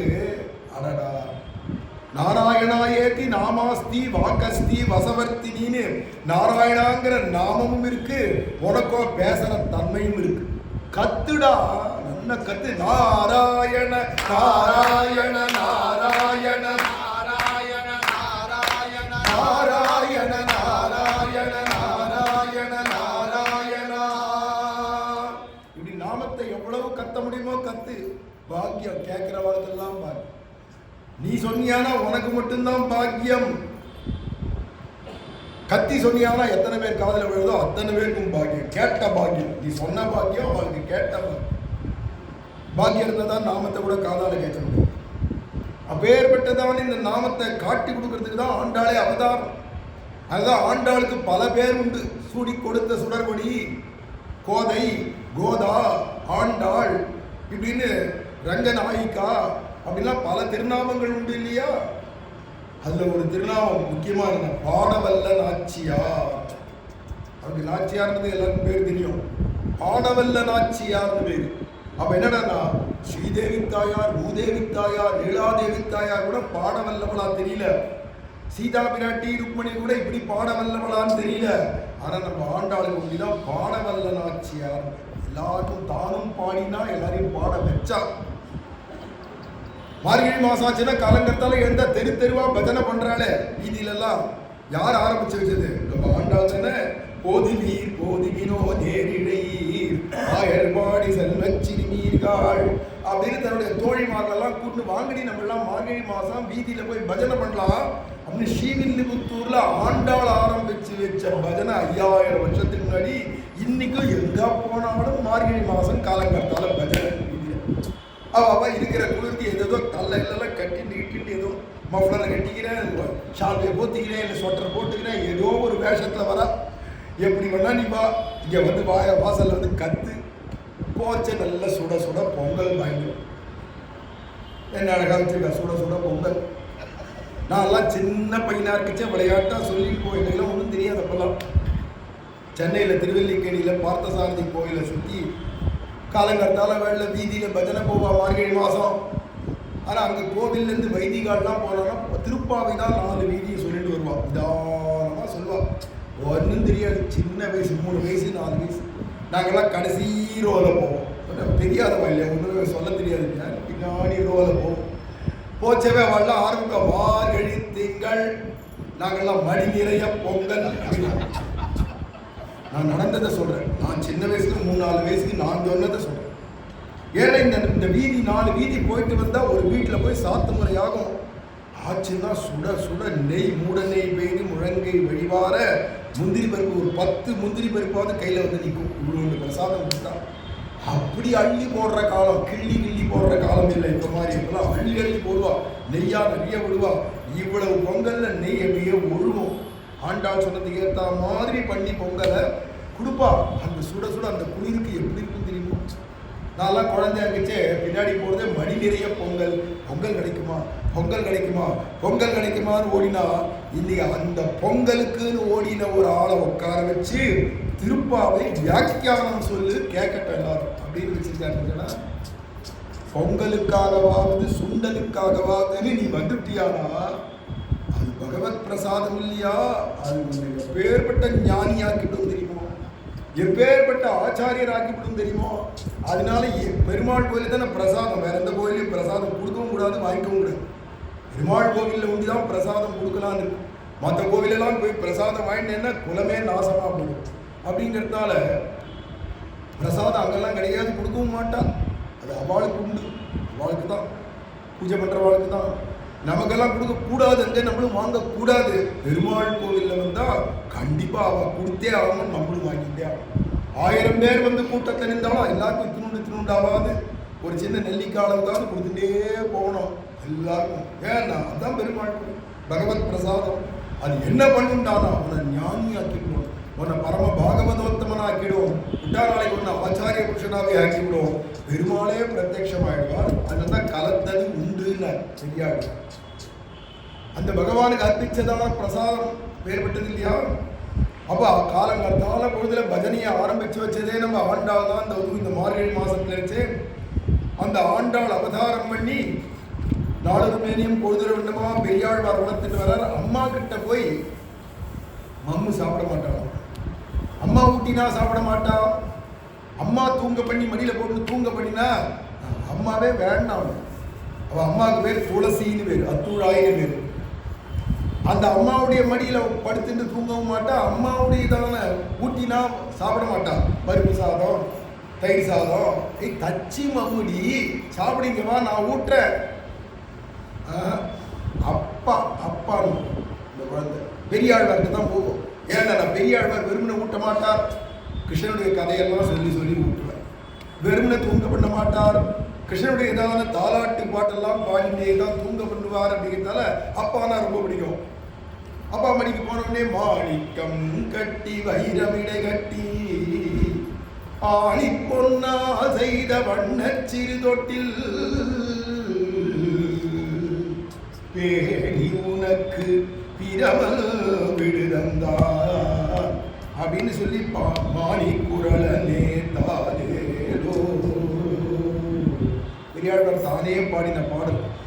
இதெல்லாம் பாடி பாடி தாலேலோ தாலேலோன்னு கிருஷ்ணனுக்கு தாலாட்டு பாடின பாட்டை பாடிட்டே ஆண்டாளுக்கு வீ தட்டி கொடுத்தாருன்னா அப்படியே தூங்கி போயிடும். அப்போ இவன் சாப்பிட்டதெல்லாம் கிருஷ்ணநாமத்தை ஊட்டி கிருஷ்ணன் கதையை சொல்லி தான் சாப்பிட்ருக்கா. கிருஷ்ணனுடைய லீலைகளை சொல்லியே தான் தூங்க பண்ணியிருக்கிறதால இவளுக்கு உடம்புல உள்ள பூரா ஒவ்வொரு அணுவிலையும் எதிராக இருக்கிறாங்க. கண்ணன் என்னும் கருந்தெய்வம் காட்சி பழகி கிடப்பேனை. எதை பார்த்தாலும் எங்கே பார்த்தாலும் கண்ணன் கண்ணன் கண்ணன் கண்ணன், எல்லாம் கண்ணன் அப்படின்ற நிலைமைக்கு போயிட்டா. இவ கொஞ்சம் கொஞ்சமாக வளர்ந்துன்னு வச்சவே கண்ணபிரான் முதல்ல ஏதோ சொப்பனத்தில் தான் வந்து காட்சி கொடுத்து பேசி பழகினான். சொப்பனத்தை கண்டதெல்லாம் போர்ல நேர வரணும், நம்மளோட விளையாடணும். அன்னைக்கு ஆயர்பாடியில கோபிகளோகிய செல்வச் சிறுமிகளோடலாம் எப்படி கும்மி கோலாட்டத்திலேருந்து எல்லாம் போட்டா. தீராத விளையாட்டுக்குள்ளே கண்ணன் தெருவிலே பெண்களுக்கு ஓயாத தொல்லைன்னு அந்த பெண்களோடலாம் என்ன குட்டிகளோட அடிச்சாலும் ஊட்டி விளையாட்டெல்லாம் அதெல்லாம் நம்மளோடையும் ஏன் விளையாடக்கூடாது? ஏன் நான் மட்டும் பகவானுக்கு என்ன அந்நியடா அப்படின்லாம் நினைச்சிட்டு கண்ணீர் விட்டுட்டு அவ அப்பாட்ட கேட்க, கனவுல பகவானை பார்க்கறதே துர்லபமா, அதுவே சாட்சாத்காரம் தான். சொப்பனான்றது உலக விஷயமான கனவுகள் வந்தவன்னா இதெல்லாம் வேண்டாத கனவு தூக்கி போட்டலாம். ஆனா பகவான் வருது மாதிரியோ போறது மாதிரியோ நம்ம கோவிலுக்கு போறோம், பெருமாளை சேவிக்கிறோம், இல்ல பஜனைக்கு போறோம், இந்த மாதிரி உபன்யாசத்துக்கு போற மாதிரிலாம் கனவு கண்டா அதுல வெறும் கனவு இல்லை, திவ்ய சொப்பனம்னு பேரு. திவ்யமா பகவான் கருணையினால நமக்கு அப்படிலாம் காட்டி கொடுக்குறாங்க கனவுல. இதுக்கப்புறமா என்னன்னா யாரோ மனுஷால மாதிரி வந்து பேசி பழகிட்டு பட்டுன்னு மறைஞ்சு போயிடுவான். இது அடுத்த நிலை பக்தி முத்தச்சை. மூணாவது நிலை தான் பிரத்யட்சமா நேருக்கு நேர் காட்சி கொடுக்குறது. இந்த மூணு அனுபவமும் ஸ்ரீ ஆண்டாளுடையதான இந்த நாச்சியார் திருமொழியிலேயே பார்த்துக்கலாம். கனா கண்டேன் தோழினான் அப்படின்னு கனவுல பார்த்ததையும் சொல்றான். யாரோ மனுஷனை போல பகவான் வந்து விளையாடினது. அவளுக்கு கொரத்தி வேஷத்துல அழகரே வந்தார். ஸ்ரீவில்லிபுத்தூருக்கு கொரத்தி வேஷத்துல வந்து குறிப்பாக்குறேன்னு சொல்லி சீக்கிரம் உங்க வீட்டுல கண்ணாலம் வருதுன்னு கல்யாணம் வருதுன்னு சொல்லிவிட்டு கடைசி ஆண்டாளுடையதான ஒரு தாவணியை வாங்கி தான் கழுத்துல போட்டுட்டு கலந்து போயிட்டார். இல்ல அழகரே வந்து மனுஷ ரூபத்தை கொரத்தி ரூபத்தெல்லாம் வந்து விளையாடி இருக்கார். அப்புறமா என்னாச்சுன்னா ஸ்ரீவில்லிபுத்தூரே பிருந்தாவனமாகவும் நேர கண்ணபிரான் சாட்சாத்காரம் பிரத்யட்சமா பார்த்து பிருந்தாவனத்தை கண்டோமே அப்படின்னு குடிக்கிறான். அப்படி மூணு விதமான அனுபவம் பக்தியில மேலிடச்சே பகவான் நம்மளோட பேசி பழகிற அழகு மூணு விதமா இருக்கு. அந்த மூணு விதமும் இவளுக்கு கிடைச்சிருக்கு. இருந்தாலும் இவளுக்கு என்னன்னா கண்ணனைத்தான் கல்யாணம் பண்ணிக்கணும்ன்ற ஒரு தீர்மானம். எப்போ ஒரு மனுஷியா பிறந்துட்டோனோ, அது ஒரு பொம்மநாட்டியா பிறந்தா கண்டிப்பா கல்யாணம்னு ஒன்று பண்ணி வச்சிருவா. இந்த காலமாக இருந்தால் 25, 30, 35 வயசு வரைக்கும் தள்ளி போட்டுட்டே போகிறோம். அப்புறமா பார்த்துக்கலான்னு நான் செட்டில் ஆகணும், அப்புறமா பார்த்துக்கலான்னு நான் செட்டில் ஆகணும்னு சொல்லியே வயசை தள்ளி போடலாம். ஆனால் அது அந்த காலம் அப்படி இல்லை. 6 வயசுக்குள்ளால பொம்மநாட்டி குட்டிகளுக்கெல்லாம் கல்யாணம் ஆகிடும். 10, 12 வயசுக்கெல்லாம் ஆம்பளை பசங்களுக்கு கல்யாணம் ஆகிடும். அப்படிங்கிற காலமாக இருந்ததுனால ஆண்டாள் 5, 6 வயசு குழந்தையா இருக்கச்சவே சிறுமியா இருக்கச்சவே மாறினவர்க்கென்று பேச்சுப்படில் வாழகில்லேன் கண்டாய் மன்மதனேன்னு பாடுறான். ஒரு மனுஷனுக்கு நான் வாக்கப்பட மாட்டேன். கல்யாணம் பண்ணிட்டா அந்த கண்ணவீரான் நான் கார்கடல் வண்ணன் என்பார் ஒருவன் கை கண்ட யோகம் தடவத்தீரும்னு கிருஷ்ணன் தான் வந்து என்ன கல்யாணம் பண்ணிக்கணும், அவரை தான் நான் பண்ணிப்பேன் அப்படிங்கிற அத்தியவசாயத்தோடு இருக்கச்சே அவ பெரியாழ்வார் தான் குரு ஆச்சாரியர். பெரியாழ்வார்கிட்ட கேட்கிறா, அப்பா கோபிகள்லாம் கண்ணனை கல்யாணம் பண்ணிட்டான்னு இருக்கேப்பா பிருந்தாவனத்துல நாயர்வாடியில, அவளை என்ன பண்ணினாப்பா பகவான் அவளுக்கு இப்படி கிடைச்சானே, அவளை என்ன பண்ணானா? அவளை மார்கழி மாசம் 30 நாளும் தப்பாம பாவை நோன்பு அப்படிங்கிற நோன்பு இருந்தாமா கண்ணன் கிடைச்சான். அந்த பாவை நோன்புன்னா எப்படிப்பா இருக்கணும் அதெல்லாம் விஸ்தாரமா சொன்னார். இப்படி முறைப்படி இருக்கணும், இதுதான் செய்யணும், இதுதான் செய்யக்கூடாது. செய்யும் கிரிசைகள் கேளீரோ, கிரிசைனா கிரியைகள், எதை செய்யலாம் எதை செய்யக்கூடாது அப்படிங்கிறதெல்லாம் சொல்லி கடைசியில் என்ன ஆகலாம், அது எப்படா மார்கழி மாசத்துல ஆரம்பிக்கும். அதுவும் தூய பெருநீர் யமுனேல குளிர குடைந்து நீராடி வீதியெல்லாம் பாடிண்டே பஜனை பண்ணிட்டு வந்து பகவானுக்கு சுப்பிரபாதம் பண்ணணும், பகவானை போற்றி பல்லாண்டு பாடணும். இதெல்லாம் முறைகள் எல்லாம் பெரியாழ்வார் சொல்லி கொடுக்க, அப்படியானா பிருந்தாவனம் போய் யமுனேல போய் ஸ்நானம் பண்ணி இதை ஆரம்பிக்கணுமாப்பா அப்படின்னு கேட்கச்சே, கோபிகள்லாம் பிருந்தாவனத்துல இருந்து ஆரம்பிச்சாமா, அவ்வளோ தூரம் என்னால் போக முடியாதேப்பா, பிருந்தாவனம் எங்க இருக்குன்னு தெரியலையே, இன்னைக்கும் இருக்கு அந்த ஊர், அது எங்கேயோ உத்தரப்பிரதேசத்துல இருக்கு. இங்கேருந்து நம்ம ஸ்ரீவில்லிபுத்தூர்லேருந்து கிளம்பினா கிட்டத்தட்ட 3000 கிலோமீட்டரோ 2500 கிலோமீட்டரோ தள்ளி இருக்கு. அவ்வளோ மைல் தள்ளி இருக்கக்கூடிய ஊருக்கு இங்கேருந்து எப்படிப்பா நான் போவேன், எனக்கு தெரியலையே, அதுக்குள்ள ஆயுசே முடிஞ்சிருமோ என்னமோ இங்கேருந்து போகிறதுக்குள்ளால அப்படின்னு கேட்கச்சுதான் சொல்றார். சுவாபாசம் யமுனாதீரம் சதா பிருந்தாவனம் ஸ்மரேத்து. பிருந்தாவனம்ன்ற ஊருக்கு தான் போகணுன்ற அவசியம் இல்லை, நம்ம இருக்கிற இடமே பிருந்தாவனம். இந்த ஊரே பிருந்தாவனம் தான், ஸ்ரீவில்லிபுத்தூரே. இங்க இருக்கிற உன்னுடைய தோழிகள்லாம் இருக்காளே, சகிகள்லாம், அவளே தான் கோபிமார்கள், ஆயர்பாடி செல்வ சிறுமிகள். இங்க வடபத்திரசாயி கோவில் இருக்கே, அதான் நந்தகோபனுடைய கோவில். அதே மாதிரி இங்க இருக்கக்கூடியதான வடபத்திரசாயி தான் இந்த கண்ணபிரான். இந்த பகவான் உனக்கு சுலபமா கிடைச்சிருவான், கவலை இல்லை. நீ என்ன செய்யணும்னா பஜனை பண்ண. பகவான் நாம சங்கீர்த்தனத்துக்கு எவ்வளவு சுலபமா கிடைப்பானோ அத மாதிரி வேற எந்த சாதனைக்கும் கிடைக்க மாட்டேன்னு கீதையிலேயே சொல்றார். நாகம் வேதைகி ந தபசா ந தானேன ந சேத்தையான்னு. வேதம் படிச்சுட்டா கூட நான் கிடைக்க மாட்டேன், வேதாந்தமே தெரிஞ்சா கூட நான் கிடைக்க மாட்டேன், யாகங்கள்லாம் பண்ணிட்டாலும் நான் கிடைக்க மாட்டேன். அதுக்கு புண்ணியங்கள், அந்த புண்ணியத்துக்கு ஏற்ற பலனை கொடுப்பேனே தவிர நான் வர மாட்டேன், நான் கிடைக்க மாட்டேன். தபசு பண்ணவனுக்கெல்லாம் நான் கிடைச்சிட மாட்டேன். இது என்னடா பிரேமை இருக்கணும், அடிப்படையில் பஜனை இருக்கணும். மாம் பஜஸ்வனி கீதையில பல இடத்த சொல்றான். கீர்த்தய மாம் நித்தியம்னு கீர்த்தனம் பாடணும், பஜனை பண்ணணும் ஆசையா. பாட்டா பாட தெரியாட்டாலும் கத்து உட்காந்து கூட்டத்தோட கூட்டமா கோவிந்தா கோவிந்தா அப்படி கூட்டத்தின் மத்தியில கோவிந்தாவாவது போடு, அது போறோம் அப்படின்னு சொல்றதுனால, சாஸ்திரம் சொல்றதுனால நம்ம நாம சங்கீர்த்தனம் பண்றது இருக்கே இதுதான் சுலபம். நீதியில போய் பஜனை பண்ணிட்டே போ. ஸ்ரீவில்லிபுத்தூர் தான் நமக்கு பிருந்தாவனம் அப்படின்னு பெரியாழ்வார் காட்டி கொடுத்துட்டார். அதான் இருப்பிடம், வைகுண்டம், வேங்கடம்லாம் நம்ம சொல்றோமே. இப்ப இருக்கிற இடமே நமக்கு பகவானுடைய இருப்பிடம் தான். நம்ம வீடே பிருந்தாவனம் தான், ஊர் கூட வேண்டாம், நம்ம வீடே பிருந்தாவனம் தான். நீ பிருந்தாவனம் ஆக்கிக்க போறியா உன் வீட்டை, இல்ல நரகமாக்கிக்க போறியா உன் வீட்டை, அது உங்க கையில இருக்கு. எந்த வீட்டுல கார்த்தாலை சாயங்காலமும் குத்து விளக்கை ஏற்றி வச்சுட்டு இருக்கிறவா 4 பேரோ 3 பேரோ உட்காந்து வாய் நிறைய பகவானுடைய நாமத்தை கீர்த்தனம் பண்ணிட்டு ஒரு அரை மணி நேரம் வந்து பஜனை பண்ணிட்டு இருக்காளோ அந்த வீடு தான் வைகுண்டம். எந்த வீட்டில் எப்பா பாரு சனியனை பீடைய மூஞ்ச பாரு அப்படின்னு சண்டை போட்டு ஒரே பழி சண்டை, எப்பா பாரு வம்பு, எப்ப பாரு திட்டுதல், எப்ப பாரு ஏசுறது, கிண்டல் அடிக்கிறது, ஓஹாயின்னு கத்துறது, ஓன்னு ஒப்பாரி வச்சு அழறது. இந்த மாதிரி வீட்டுல எல்லாம் லட்சுமி நிக்க மாட்டான், ஓடி போயிடுது. அப்ப அந்த வீட்டுல யார் இருப்பா? மூதேவி தான் இருப்பா. அந்த வீடு தான் நரகம்னு. அப்போ உன் வீட்டையே நீ நரகமா பண்ணிக்க போறியா, உன் வீட்டையே நீ பிருந்தாவனமான வைகுண்டமா பண்ணிக்க போறியோ, அது உன்கிட்ட தான் இருக்கு. நீ வாழ்றத பொறுத்து தான் இருக்கு. அதுக்கேற்ற சத் சங்கம், அதுக்கேற்ற ஆச்சாரியர், அதுக்கேற்றதான எம்பெருமான் கிடைக்கணுமே நமக்கு. அப்படி இருக்கக்கூடியதான விஷயத்துல ஆண்டாளை பார்த்து சொல்லிட்டார் பெரியாள் தான், இருக்கிற இடத்தையே நீ பாவை நோன்பு. என்னைக்குப்பா? மார்கழி மாசம் ஆரம்பம், நாளைக்கு பொழுது விடிஞ்சா மார்கழி 1, மார்கழி மாசம் நாளைக்கு பொழுது விடிஞ்சா அப்படின்னு அன்னைக்கு பெரியாள் வர சொன்னார். இன்னைக்கு நமக்கு பிறந்து இன்னைக்கு மார்கழி 1 நமக்கு இந்த வருஷம். ஆனா ஆண்டாள் இந்த பாவை நோன்பு இருக்கிறதுக்கு முந்தின நாள் தான் கேட்கிறா. அவளுக்கு அது கூட தெரியாது. இப்ப என்ன மாசம், இது என்ன தேதி, எதுவுமே தெரியாது. கேட்கறா, மார்கழி மாசம் நோன்பு இருந்தான்னு சொன்னியேப்பா கோபிகள்லாம், இப்ப என்ன மாசம் இது, நாளைக்கு பொழுது விடிஞ்சா மார்கழி. அப்படியானா இன்னைக்கு நாளையிலேருந்து நான் இங்கேயே பாவை நோன்பு இருக்கட்டா, நோன்பு விரதம் இருக்கட்டான் இருமா. அப்ப அவள்லாம் யமுனையில போய் குளிச்சாலே. இங்க நம்ம ஸ்ரீவில்லிபுத்தூர்ல ஒரு நதி ஓடலையே, ஒரு ஆறும் இல்லையே, நான் என்ன பண்ணுவேன்? மதுரையா இருந்தா கூட வைகை ஓடிட்டு இருக்குங்கிறா. அதுவும் இங்க 2ஆ தான் ஓடுறது. 2 தாரையா, வைகைன்னு ஒண்ணு, அந்த பக்கம் கிருதமாலான்னு ஒண்ணு, ரெட்டையா பிரிஞ்சு எப்படி காவேரி 2ஆ பிரிஞ்சு ஸ்ரீரங்கத்தை இருக்கோ அது மாதிரிதான் இங்க மதுரையில 2ஆ தான் பிரிஞ்சு போறா. அதான் கிருதமாலா. இந்த பூமியை அப்படியே மாலையாக கட்டிட்டு போறா இந்த மதுரையை. அப்பேற்பட்டதான இந்த ஊர்லயாவது மதுரையில வந்தாலாவது ஸ்நானம் பண்ணலாம். ஆனா நம்ம ஸ்ரீவில்லிபுத்தூர்ல ஒண்ணு. ஏம்மா நான் தான் சொல்லிட்டேனோ, இருக்கிற இடம் தான் உனக்கு பிருந்தாவனம்னு எப்ப சொல்லிட்டேனோ, அப்ப இங்க திருமுக்குளம்ன்றதான பெரிய குளம் இருக்கே நம்ம ஸ்ரீவில்லிபுத்தூர்ல, அந்த பெரிய குளமே உனக்கு எதிரான சாட்சாத் யமுனை.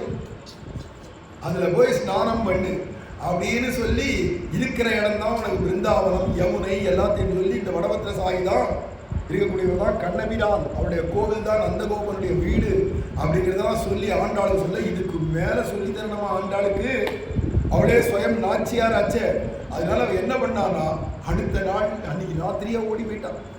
எல்லா தோழிகள், தன்னுடையதான சகிகளான தோழிகள் எல்லாம் பார்த்து அங்கேருந்து, அடியே கோமலம், ஏ மதுரம் எல்லாரும் கூப்பிட ஆரம்பிச்சுட்டா. மதுரவல்லி அவ ஓடி வரா. மதுரவல்லின்னு கூப்பிட்டோன்னே அவ மதுரவல்லியே வரலாம். சாட்சாத் இந்த மதுரவல்லியே வரலாம். அங்கேருந்து மோகனவல்லி இப்படி கூப்பிட்டா திருமோகூர்ல இருந்து அந்த தாயார் ஏன் ஓடி வரா.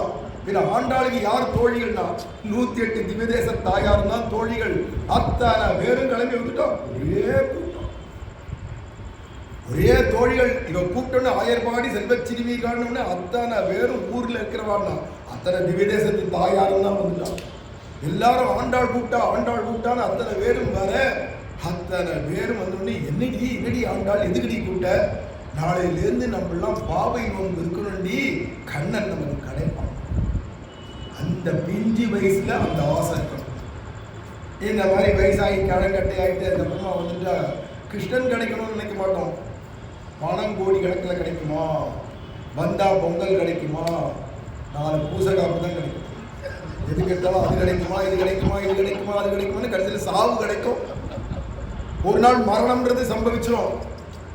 ஆனா அதுக்கெல்லாம் அல்பத்துக்கெல்லாம் அலையாதரா, எது கிடைக்காததோ யாருக்கோ அதை அடையப்பார், அது லட்சியமா வச்சு. எது எவருக்கும் கிடைக்காதுடா, கிருஷ்ணன் கிடைக்க மாட்டான்.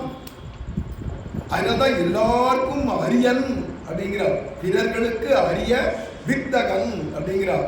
எல்லாருக்கும் அவ்வளவு சுலபம் இல்லையே பகவான் கிடைக்கிறது அப்படிங்கிறது, ரொம்ப துர்லபம். அப்பேற்பட்ட துர்லபமான அந்த பகவான், அவனுடைய கைங்கரியம், அவனை பத்தி கேட்கிற பாக்கியம், பஜனை, அவனுடைய பேரை சொல்ற பாக்கியம், இதெல்லாம் வந்து கோடியில எவனுக்கோ ஒருத்தனுக்கு கிடைக்கும். அதுவும் குழந்தையிலேயே கிடைக்கணும். நம்ம அதுக்கு என்ன ஆசைப்படணும், குழந்தையிலேயே கிடைக்குமா அப்படின்னு. ஆண்டாள் பாருங்க, இதெல்லாம் இருந்தா 5-6 வயசு குட்டியா இருக்கா, 6 வயசுக்கே ஆண்டாள் பாவை நோன்பு இருந்தாவது பகவான் அடையணும்னு ஆசைப்படுறான். அப்படி இருக்கிறதுனால அந்த சந்தர்ப்பத்தில் அவ ஆரம்பிச்சதான அந்த திருப்பாவை 1 மாதம் பூரா 3 மணிக்கே எழுந்து எல்லா தோழிகளையும் அழைச்சிட்டு போய் அந்த திருமுக்குளத்தில் போய் ஸ்நானம் பண்ணிட்டு மடி உடுத்திட்டு வந்து இங்க வடபத்திர சாயிக்கு 6 மணிக்குள்ளால வந்து அந்த சுப்பிரபாதத்துக்கு வந்து உட்காந்து நாயகனாய் நின்ற நந்தகோபனுடைய கோவில் காப்பானே அப்படின்னு சொல்லி சுப்பிரபாதம் பாட ஆரம்பிச்சு கடைசியில் அடி போற்றி, திரள் போற்றி, புகழ் போற்றி, குணம் போற்றி, வேல் போற்றி, என்றென்றும் சேவகமே ஏத்தி பறை கொள்வான் அப்படின்னு பல்லாண்டு பாடி கடைசியில பகவான்கிட்ட என்ன விரும்புறானா, உனக்கே நாம் ஆட்செய்வோம், கைங்கரியம் பண்ணணும். இதை தவிர எனக்கு எந்த ஆசையும் உலகத்தில் வரக்கூடாது. எனக்கு ஆசையினாலே உலகத்தில் ஒண்ணுதான், கிருஷ்ணா உனக்கு கைங்கரியம், உனக்கு மட்டும் கைங்கரியமானா இல்ல ராதையோட சேர்ந்த கிருஷ்ணன், சரி ராதா கிருஷ்ணனுக்கு மட்டும் கைங்கரியம் பண்ணா போருமானா இல்ல எங்க ஆச்சாரியரோட, அப்புறமா என்ன கிடைச்ச பாகவதாரோட. அப்ப சமஸ்த பரிவாராய சன்மங்கள விக்கிரகாய ஸ்ரீமதே நாராயணாய நமஹ அப்படின்னு சமஸ்த பரிவாரத்தோட சேர்ந்த ஸ்ரீமன் நாராயணன், செல்வ திருமாலால். செல்வம்னா லக்ஷ்மி, திருமால்னா பெருமாள். அவன் கண்ணனும் ராதையுமா அல்லது லக்ஷ்மியும் நாராயணனுமா பரிவாரத்தோட அப்படின்னா எங்க ஆச்சாரியர் இருக்கணும், ராமானுஜர் இருக்கணும், மனவாளமாவர்கள் இருக்கணும், ஆழ்வார்கள்லாம் இருக்கணும், அதில் கோபிகள்லாம் இருக்கணும், தாசர்கள்லாம் இருக்கணும், எல்லாரும் இருக்கணும், கூடி இருந்து குளிரணும் அப்படின்னு ஆண்டாள் சொல்ற ஒரு அழகு இருக்கு இல்லையா. அப்படி திருப்பாவை போர் கடைசியில கிடைச்சிருது. ஆண்டாள் கேட்ட பலன் கிடைச்சுட்டானா, அங்கு அப்பறை கொண்ட ஆற்றை, அவன் விரும்பின பறைன்னா சம்மானம் கிடைச்சிருது கடைசியில. அப்ப திருப்பாவை பாடிண்டே இருந்தோமானா நமக்கு கிடைக்க வேண்டியதான உத்தம பலனாகிய ஆண்டாளுக்கு கிடைச்ச பலன் நமக்கும் கிடைக்கும். அப்ப ஆண்டாளுக்கு கிடைச்ச பாக்கியம் நமக்கும் கிடைக்கணும்னா கிடைக்கும். கிடைக்காததுக்காக இந்த உபன்யாசம், கிடைக்கும் சத்தியம். ஆனா கொஞ்சம் ஆசைப்படு, வேற ஒன்றும் முயற்சி பண்ண ஆசைப்படு. திருப்பாவை விளக்கமாவது கேட்போமே சாயங்காலம் காத்தாலாச்சுன்னா கோயிலில் போய் சேவிப்போம், இல்லை பஜனை வீதியில் போனால் வீதியில் போய் பஜனை பண்ணுவோம். எதுவுமே கிடைக்கலன்னா வீட்டில் உட்காந்து இடத்துலேருந்தே உன்னால் முடிஞ்ச நாமத்தை சொல்லின்னு கடை தப்பு இல்லை. ஆக ஆசைப்படும், அல்பத்துக்கெல்லாம் ஆசைப்படாத. அல்ப ஆசை, நப்ப ஆசை போன்றவர்களெல்லாம் விட்டுரு, ஆசையும் விட்டுரு. பேராசைன்னு ஒன்று தெரியுமா, அதை விடு. எது பேராசைன்னா கிருஷ்ணன் நமக்கு கிடைச்சிருவான் அப்படிங்கிற பேராசை வச்சுக்கோ. இந்த பேராசை அவசியம், மிச்சதுக்கெல்லாம் பேராசை கூடாது. அல்ப ஆசை கிடையாது, அதில் நப்பாசை கிடையாது, எதுவுமே கூடாது. மற்ற உலக விஷயம்னா அது அழிய போகுது, இதுக்கு ஆசைப்பட்டும் பிரயோஜனம் இல்லை, ஆசைப்பட்டாலும் வியர்த்தம். ஆனால் அந்த கண்ணனையோ பகவானையோ திராட்டியோ அடையிறதுங்கிறது ஆசைப்பட ஆசைப்பட ஆசைப்பட அது பேராசையா போனோம். நானே கோபி ஆயிடணும், நானே ராதை ஆயிடணும் அப்படின்னு ஆசைப்பட்ட தப்பு இல்லை. அதுக்கு வேண்டிய தகுதியை சம்பாதிச்சிடணும். ஒரு லட்சியம் இருந்தாதானே நீ போவ அந்த பாதையில அடையணும்னு. அந்த லட்சியம் உயர்ந்ததா இருக்கணும் அப்படிங்கிறதா இப்ப விஷயம் ஆண்டாள் காட்டி கொடுக்கிறார். ஸ்ரீ பராசர பட்டர் அப்படிங்கிற ஆச்சாரியர் ராமானுஜருக்கு அப்புறமா வந்தவர் ஸ்ரீரங்கத்துல, கூரத்தாழ்வானுடைய திருமகனார். அந்த பராசர பட்டர் தான் ஒரு சந்தர்ப்பம் ஸ்ரீரங்கத்தை விட்டு திருக்கோஷ்டியூர் வர வேண்டியதா போயிடுது. ஸ்ரீரங்கத்தை விட்டு அண்ணண்ட போக மாட்டா. அப்படி இருக்கிற ஆச்சாரியருக்கு ஏதோ ஒரு காரணம், ஒரு ராஜாவுடையதான மனஸ்தாபம் அங்க சோழ ராஜ்யத்துல, அதனால கிளம்பி போக வேண்டியதா போயிடுது. போய் ரொம்ப வருத்தம். ஸ்ரீரங்கத்தை விட்டுட்டு வந்துட்டு திருக்கோஷ்டூர் என்ன மட்டமான இல்ல இல்ல, எங்க ஸ்ரீரங்கம் அப்பேற்பட்டு அந்த ஸ்ரீரங்கத்துல அப்படியே உற்சவங்கள் நடக்குமே, ஐயோ அதெல்லாம் போயிட்டு இருக்கே, சேவிக்க முடியலையே அப்படின்னு தவிப்போட இருக்குச்சே. அப்போ அவருடைய சிஷ்யர் நஞ்சியர் சொன்னாராம், இப்படி தாபத்தோட இருக்கிறதுக்கு ஏதாவது ஸ்லோகமாவது பாடலாமே அப்படின்னு. உடனே இவருக்கு வந்துதான் என்னன்னா 2 ஸ்லோகம் வந்தது. அப்போ பராசரப்பட்டர் ஒரு ஸ்லோகம் என்னன்னா, பூதம் சரஸ்ச மகதாஹ்வய பட்டநாத ஸ்ரீ பக்தி சார குலசேகர யோகிவான் பக்தாங்கிரேணு பரகால யதீந்திர மிஸ்ரான் ஸ்ரீமத் பராங்குசமுனிம் பிரணதோஸ்மி நித்யம். ஆழ்வார்கள் 11 வச்சு ஒரு ஸ்லோகம், மற்ற ஆழ்வார்களையும் இந்த ஸ்லோகத்தை சொன்னார். அதுக்கப்புறமா இந்த திருப்பாவை ஆண்டாள் விஷயமா தனியா ஒரு ஸ்லோகம். நீளாதுங்கஸ்தனகிரி தடி சுத்தமுத்போத்ய கிருஷ்ணம் பாராத்யம் ஸ்வம் ஸ்ருதி சதசிர சித்தமத்யாபயந்தி சோச்சிஷ்டாயாம் ஸ்ரஜினிகலிதம் யாபலாத்கிருத்ய புங்கே கோதாதஸ்யை நமயிதமிதம் பூயேவாஸ்து பூயா. நீலாதேவி அப்படிங்கிறது நப்பின்னை பிராட்டியான ராதை பேர். அந்த நீலாதேவியை தான் முதல்ல கல்யாணம் பண்ணிட்டான்னு புராணம் சொல்லும். அப்புறமா தான் ராதையை கூட. அந்த நீலாதேவிக்கு தான் தமிழ்ல நப்பின்னை பின்னை அப்படின்னா ஆழ்வார்கள் பேர் வச்சிருக்கா. பின்னை மணாளனை பேரில் கிடந்தானேன்னு பெரியாழ்வார் பாடுறார். பின்னை மணாளன்னா நப்பின்னை மணாளன். ஏன் அவளுக்கு நப்பின்னைன்னு பேர் வந்தது? ஆண்டாளே திருப்பாவையில் நப்பின்னங்காய் திருவே திருழாய் அந்த கோபாலன் மருமகளே நப்பின்னாய் அப்படிலாம் சொல்றாரு. நப்பின்னைனா என்ன அர்த்தம்னா, பின்னை அப்படின்னா பிந்தி வந்தவள். ஸ்ரீதேவி தாயார் பூதேவி தாயாருக்கு பின்னாடி வந்தவள், அதனால பின்னைன்னு பேர். நல்ல பின்னை நப்பின்னை. அவள்கிட்ட என்ன நல்லத்தனம் இருக்கிறன்னா பிரேம. நலம் தரும் சொல்லை நான் கண்டு கொண்டேன். நலம்னாலே பிரேம. மயர்வரம் மதிநலம் மதி நலம். நலம்னாலே பிரேம. அந்த அன்புங்கிறது இருக்கே, மாளாத காதல் நோயாளன் போல் நாளே குலசேகராழ்வார். மாளாத காதல் கண்ணபிராட்ட. அப்படி இருக்கிறதால அப்பேற்பட்ட பிரேமை உடைய ஸ்ரீதேவிக்கும் பூதேவிக்கும் பிந்தி வந்தவனால நல்ல பின்னை நப்பின்னை அப்படின்னு தமிழ் அவளுக்கு பேர் வந்தது. அப்பேற்பட்டதான நீலாதேவின்னு சம்ஸ்கிருத பேரு. பாஞ்சராத்திர ஆகமங்கள் எல்லாம் இவளை பத்தி நிறைய சொல்லியிருக்கு. ஆழ்வார்களும் நிறைய பாடுறா. புராணங்கள்லயும் சொல்லப்பட்டிருக்கு. பிரேமிக பாகவதத்தையும் சொல்றார் ஸ்ரீ அண்ணாவும். அப்பேற்பட்டதான இந்த நீலாதேவியுடைய கல்யாணம் சொல்லப்பட்டிருக்கு. அந்த நீலாதுங்கஸ்தனகிரி தடி, அந்த நீலாதேவியான அந்த பிராட்டி நப்பின்னை பிராட்டியுடைய மார்புல கண்ணன் நன்னா படுத்து தூங்கிடலாம். நீலா உத்துங்கஸ்தனகிரி தடி சுத்தம். அதுதான் நப்பின்னை கொங்கை மேல் வைத்து கிடந்த மலர் மார்பா. அந்த பாசுரத்துடைய வார்த்தையை தான் மனசுல வச்சுன்னு நீலா துங்கஸ்தனகிரி தடி சுத்தம். இது எந்த கிருஷ்ணனை சொல்றான்னா ரங்கநாதன் சொல்றான். ஸ்ரீரங்கத்தில் இருக்க ரங்கநாதனம். ஏன்னா அந்த நப்பின்னை பிராட்டியுடைய 2 மார்பகத்துக்கும் நடுவுல படுத்துருக்கான் கிருஷ்ணன் சொன்னா, நம்ம என்னைக்குமே அல்பமான சிந்தனை உடையவன் அல்பத்தை தான் நினைப்பான், உடம்பையே நினைச்சிருப்பான். இது யார சொல்றதுனா பூமி பிராட்டியுடையதான அவளுடைய 2 மார்பகம் எதிரான ஒன்று வட திருவேங்கடமாகிய திருப்பதி மலை ஒரு மார்பு. நம்ம அழகர் மலை இருக்கே இது ஒரு மார்பு. திருமங்கையாழ்வார் வர்ணிக்கிறார். இந்த திருமங்கையாள் தென்னன் பொறுப்பும் தெய்வ வடமலையும் என்னும் இவையே முளையா வடிவமைந்த. அப்ப தென்னன் பொறுப்பும் அப்படிங்கிறது நம்ம அழகர் மலை, தெற்கு பக்கம் இருக்கிற மலை. வட பொறுப்பும் அப்படிங்கிறது வட திருவேங்கடமாகிய திருப்பதி ஏழுமலை. அந்த மலை ஒரு மார்பகம், இது ஒரு மார்பகம். இது 2த்துக்கு நடுவுல கிருஷ்ணன் படுத்துறதுக்காக ரங்கநாதரா ஸ்ரீரங்கத்தை படுத்துருக்கார். இங்க அழகர் கோவிலுக்கும் அந்த திருப்பதி மலைக்கும் நடுவுல படுத்துருக்கா. காவேரி மத்திய தேசேன்னு ஸ்ரீரங்கத்துல அப்படி நப்பின்னை கொங்கை மேல் வைத்து கிடந்த மலர்மார்பர் தான் நீலாதுங்க ஸ்தனகிரி தடி சுத்தம். அந்த யார் படுத்துன்னு கிருஷ்ணம். அந்த கிருஷ்ணனை உத்போத்திய எழுப்புற ஆண்டாள். பாராத்யம் ஸ்வம் ஸ்ருதி சதசிர சித்தம் அத்யாபயந்தி. இவ பாரார்த்தியம்னா நான் அந்த பரமாத்மாவுக்கே உரியவள். நான் எனக்கு உரியவள் இல்லை, எனக்கு சுதந்திரம் கிடையாது, வேற ஒருத்தருக்கு உரியவளும் இல்லை, பரமாத்மாவுக்கு உரியவள், அந்த நாராயணனுக்கே உரியவள். அதான் திருமந்திரார்த்தம் ரகசியம். அதை சொல்ற பாரார்த்தியம் ஸ்வம் ஸ்ருதி சதசிர சித்தம்.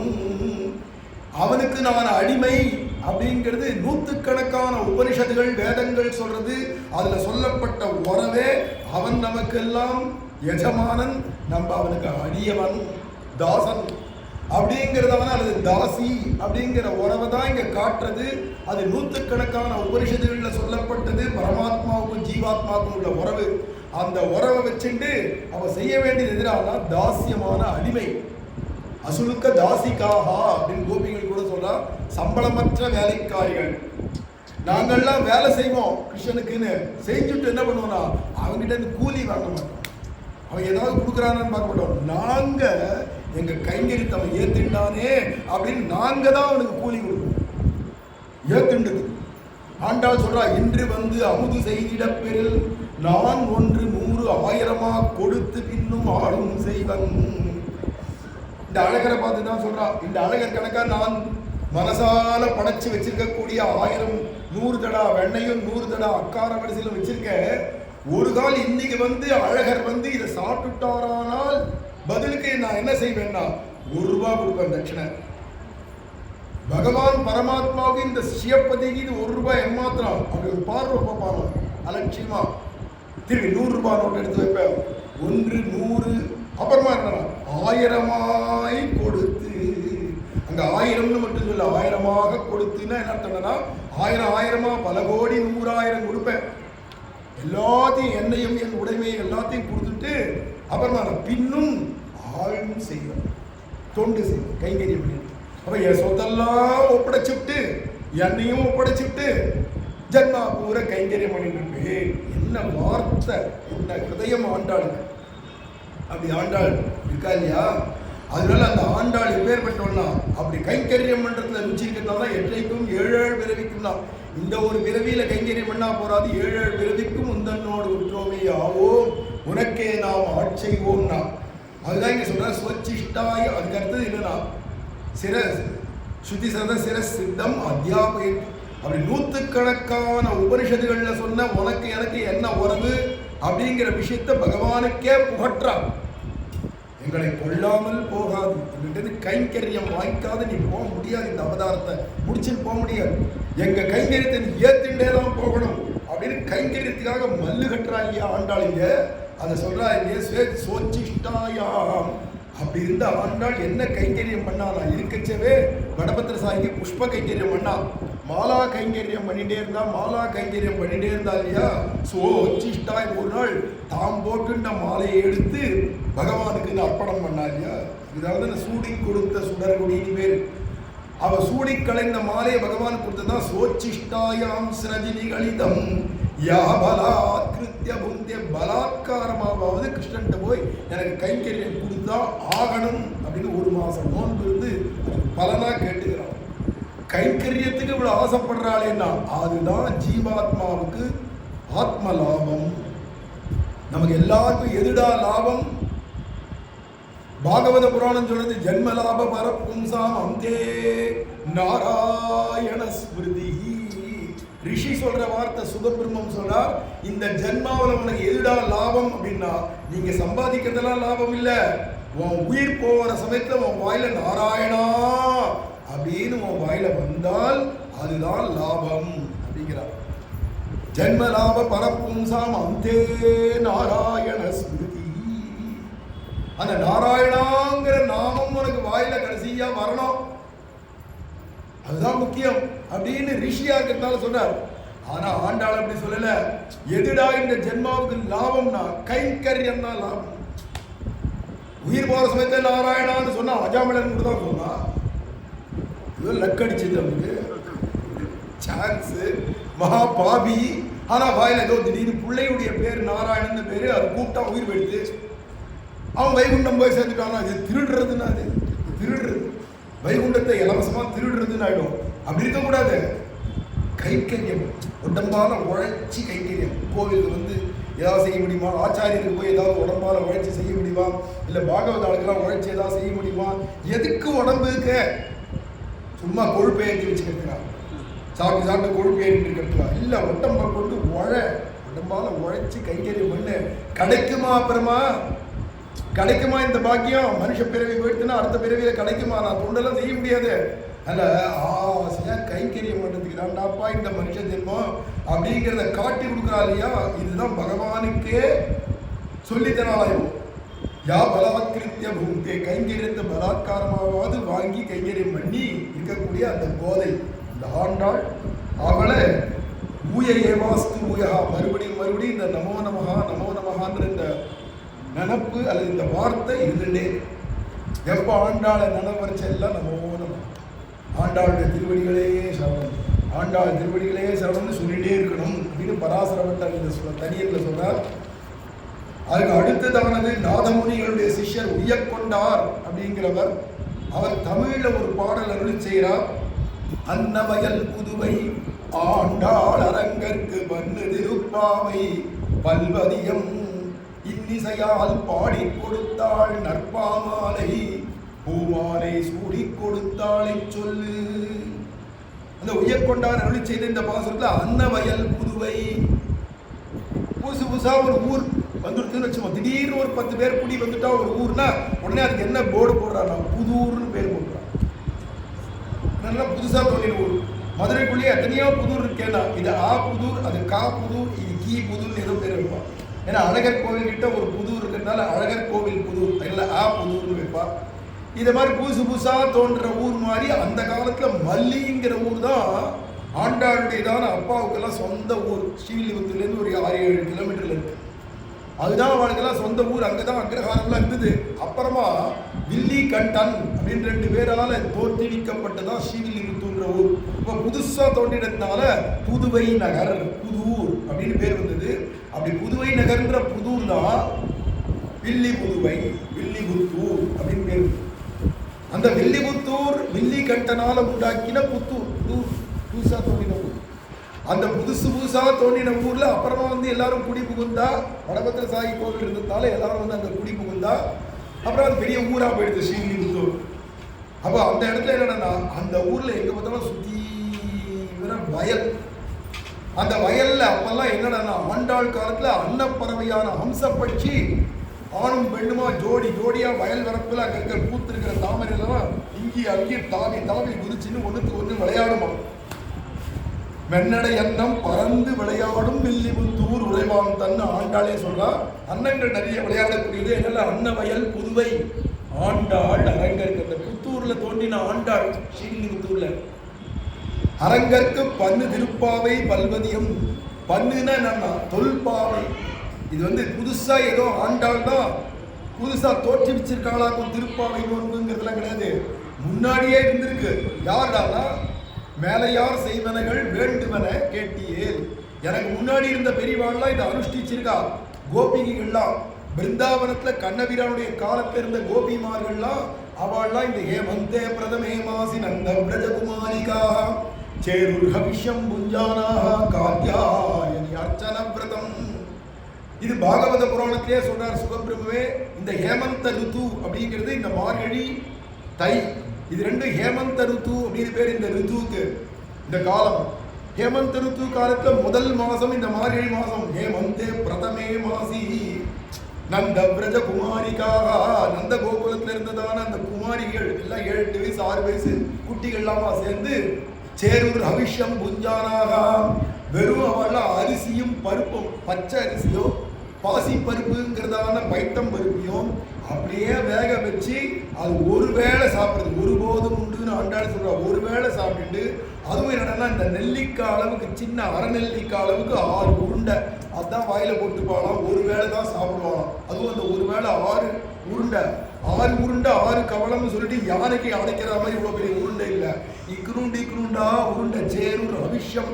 அதுதான் பிற்காலத்துல என்ன ஆச்சுன்னா ஒருத்த சொன்னா அங்கிருந்து வெறும் அரிசியும் பருப்பையும் வேக போட்டு அப்படியே எப்படி சாப்பிடுது, கொஞ்சம் அதுல உப்பை போட்டு கிண்டினா. சரி உப்பை போட்டு கிண்டினா, உப்பை மட்டும் போட்டாலும் நன்னா இல்லை, கொஞ்சம் கொஞ்சம் அப்படி நெய்யாவது விட கொஞ்சம் ஒருத்தர் சரி நெய்யை விடலான்னா. அப்புறம் என்ன தெரியுதுன்னா என்ன இருந்தாலும் இந்த ஜீரகம் மனம் வருமா, ஜீரகம் மிளகெல்லாம் கொஞ்சம் வறுத்து நெய்யில அதை அதில் போட்டு தாளிச்சு கொண்டா நல்லா இருக்குமேன்னா ஒருத்தர். அதுக்கப்புறம் இன்னும் தெரிஞ்சுனா வேறு நெய் கொஞ்சம் முந்திரி பருப்பியாவது போடுவேன்னா கடைசியில் பொங்கலாமே. ஆரம்பிச்சது சேருன்னு அபிஷம், அவிர்பாகம், சுத்த அன்னம். சுத்தான்னத்திலேயே கொஞ்சம் பருப்பு மட்டும் சேர்ப்பா. அது இவ்வளோ அரிசியை போட்டோன்னா இவ்வளோண்டு 4 பிடி 4 பருப்பு போடுவா. அப்படிங்கிறத போட்டு பண்ண வேண்டி இருந்தது அந்த காலத்தில். இதான் பண்ணியிருக்கா முதல்ல. அப்படி இருந்தான்றத சொல்றார் சுகபிரம்மே சொல்றார். அப்படியெல்லாம் நோன்பு இருந்தா கண் அடையத்துக்கு இருக்கிறதுனால அன்னு திருப்பாவை இன்னைக்கு நேற்று திடீர்னு ஆண்டாள் நம்மளா ஒன்று புதுசா தோற்றிருக்கிறார். சாஸ்திரத்தில் இருக்கிறது தான் நம்ம செய்யணும். தஸ்மாத் சாஸ்திரம் பிரமாணம் தேன்னு கீதையில சொல்லலாம். சாஸ்திர பிரமாணம் இருந்தால் தான் நீ எதுவுமே செய்யணும், நீயா தான் தோன்றியா செய்யக்கூடாது. அதான் எதையா இருந்தாலும் நீங்க செய்யறதுக்கு முன்னாடி நல்ல விஷயம் அதுவும் செய்யணுமானா முதல்ல ஆச்சாரியர்கிட்ட கேட்டு, உனக்குன்னு ஒரு குருநாதர் ஆச்சாரியர் இருப்பார் இல்லையா, அவர்கிட்ட போய் கேளு நான் இது மாதிரி செய்யறதா இருக்கேன். ஏன்னா ராமர் தோன்றதுக்கு முன்னாடி தசரதரே ஒரு யாகம் பண்ணா குழந்தை பிறக்குமோன்னு தோணி யார்கிட்ட போய் கேட்டானா, ஆச்சாரியரான வசிஷ்டத்தை தான் போய் கேட்டா. சர்வதா பிராப்சதே புத்திரான்னு சொன்னார். கிடைக்குண்டாப்பா, கண்டிப்பா யாகம் பண்ணி உனக்கு கிடைக்கும். அது அந்த காலம் திரேதாயுகம், யாகம் பண்ண வேண்டிய காலம். யாகம் பண்ணாதான் பகவான் கிடைப்பான்ற காலம். இப்ப நம்ம இருக்கிறதுலாம் பஜனை பண்ணாதான் பகவான் கிடைப்பான்ற காலம். நீ வாட்டிக்கு அப்ப சொன்ன யாகத்தை இப்ப பண்ணக்கூடாது. ஆனா இப்ப சொன்ன பஜனையை அன்னைக்கு பண்ணலாம். ரகுபதி ராகவ ராஜா பதீத பாவன சீதாரா. ராமாவதார காலத்துல இருந்தா ஹனுமார் பண்ண. அப்ப யாகம் பண்ண வேண்டிய காலத்துல நீ பஜனை பண்ணலாம். ஆனா பஜனை பண்ண வேண்டிய காலத்துல யாகம் பண்ணக்கூடாது. இந்த கலியுகத்துல யாகம் ஹோமம் எல்லாம் பிரயோஜனம் இல்லை. அதே மாதிரி தியானம் பண்ண வேண்டியது கிருதயுகத்துல. தியானம் பண்ணி பகவான் அடையணும்னா துருவன்லாம் தியானம் பண்ணி தபசு பண்ணி தியானம் பண்ணி தான் அடைஞ்சான். அந்த காலத்திலேயே ஒருத்தர் தான் பஜனை பண்ணதுக்கு நாராயண நாராயண நாராயண நாராயண நாராயண நாராயண.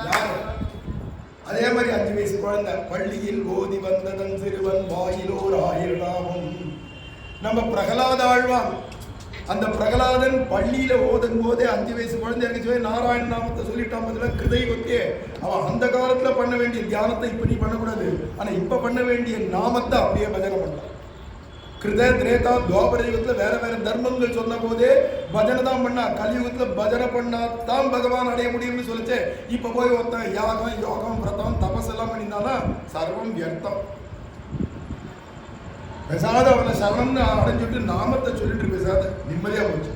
அதனால அப்பேற்பட்டதான 10 திருப்பாவை ஆண்டாள் செய்யறதெல்லாம் அதுக்கு முன்னாடி இருந்ததான கோபிமார்கள் செஞ்சது. பல்வதியம் இன்னிசையால் பாடி கொடுத்தாள். அழகான சந்தஸ்ல தமிழ் இலக்கண இலக்கியப்படி என்ன அருமையான வார்த்தைகள்.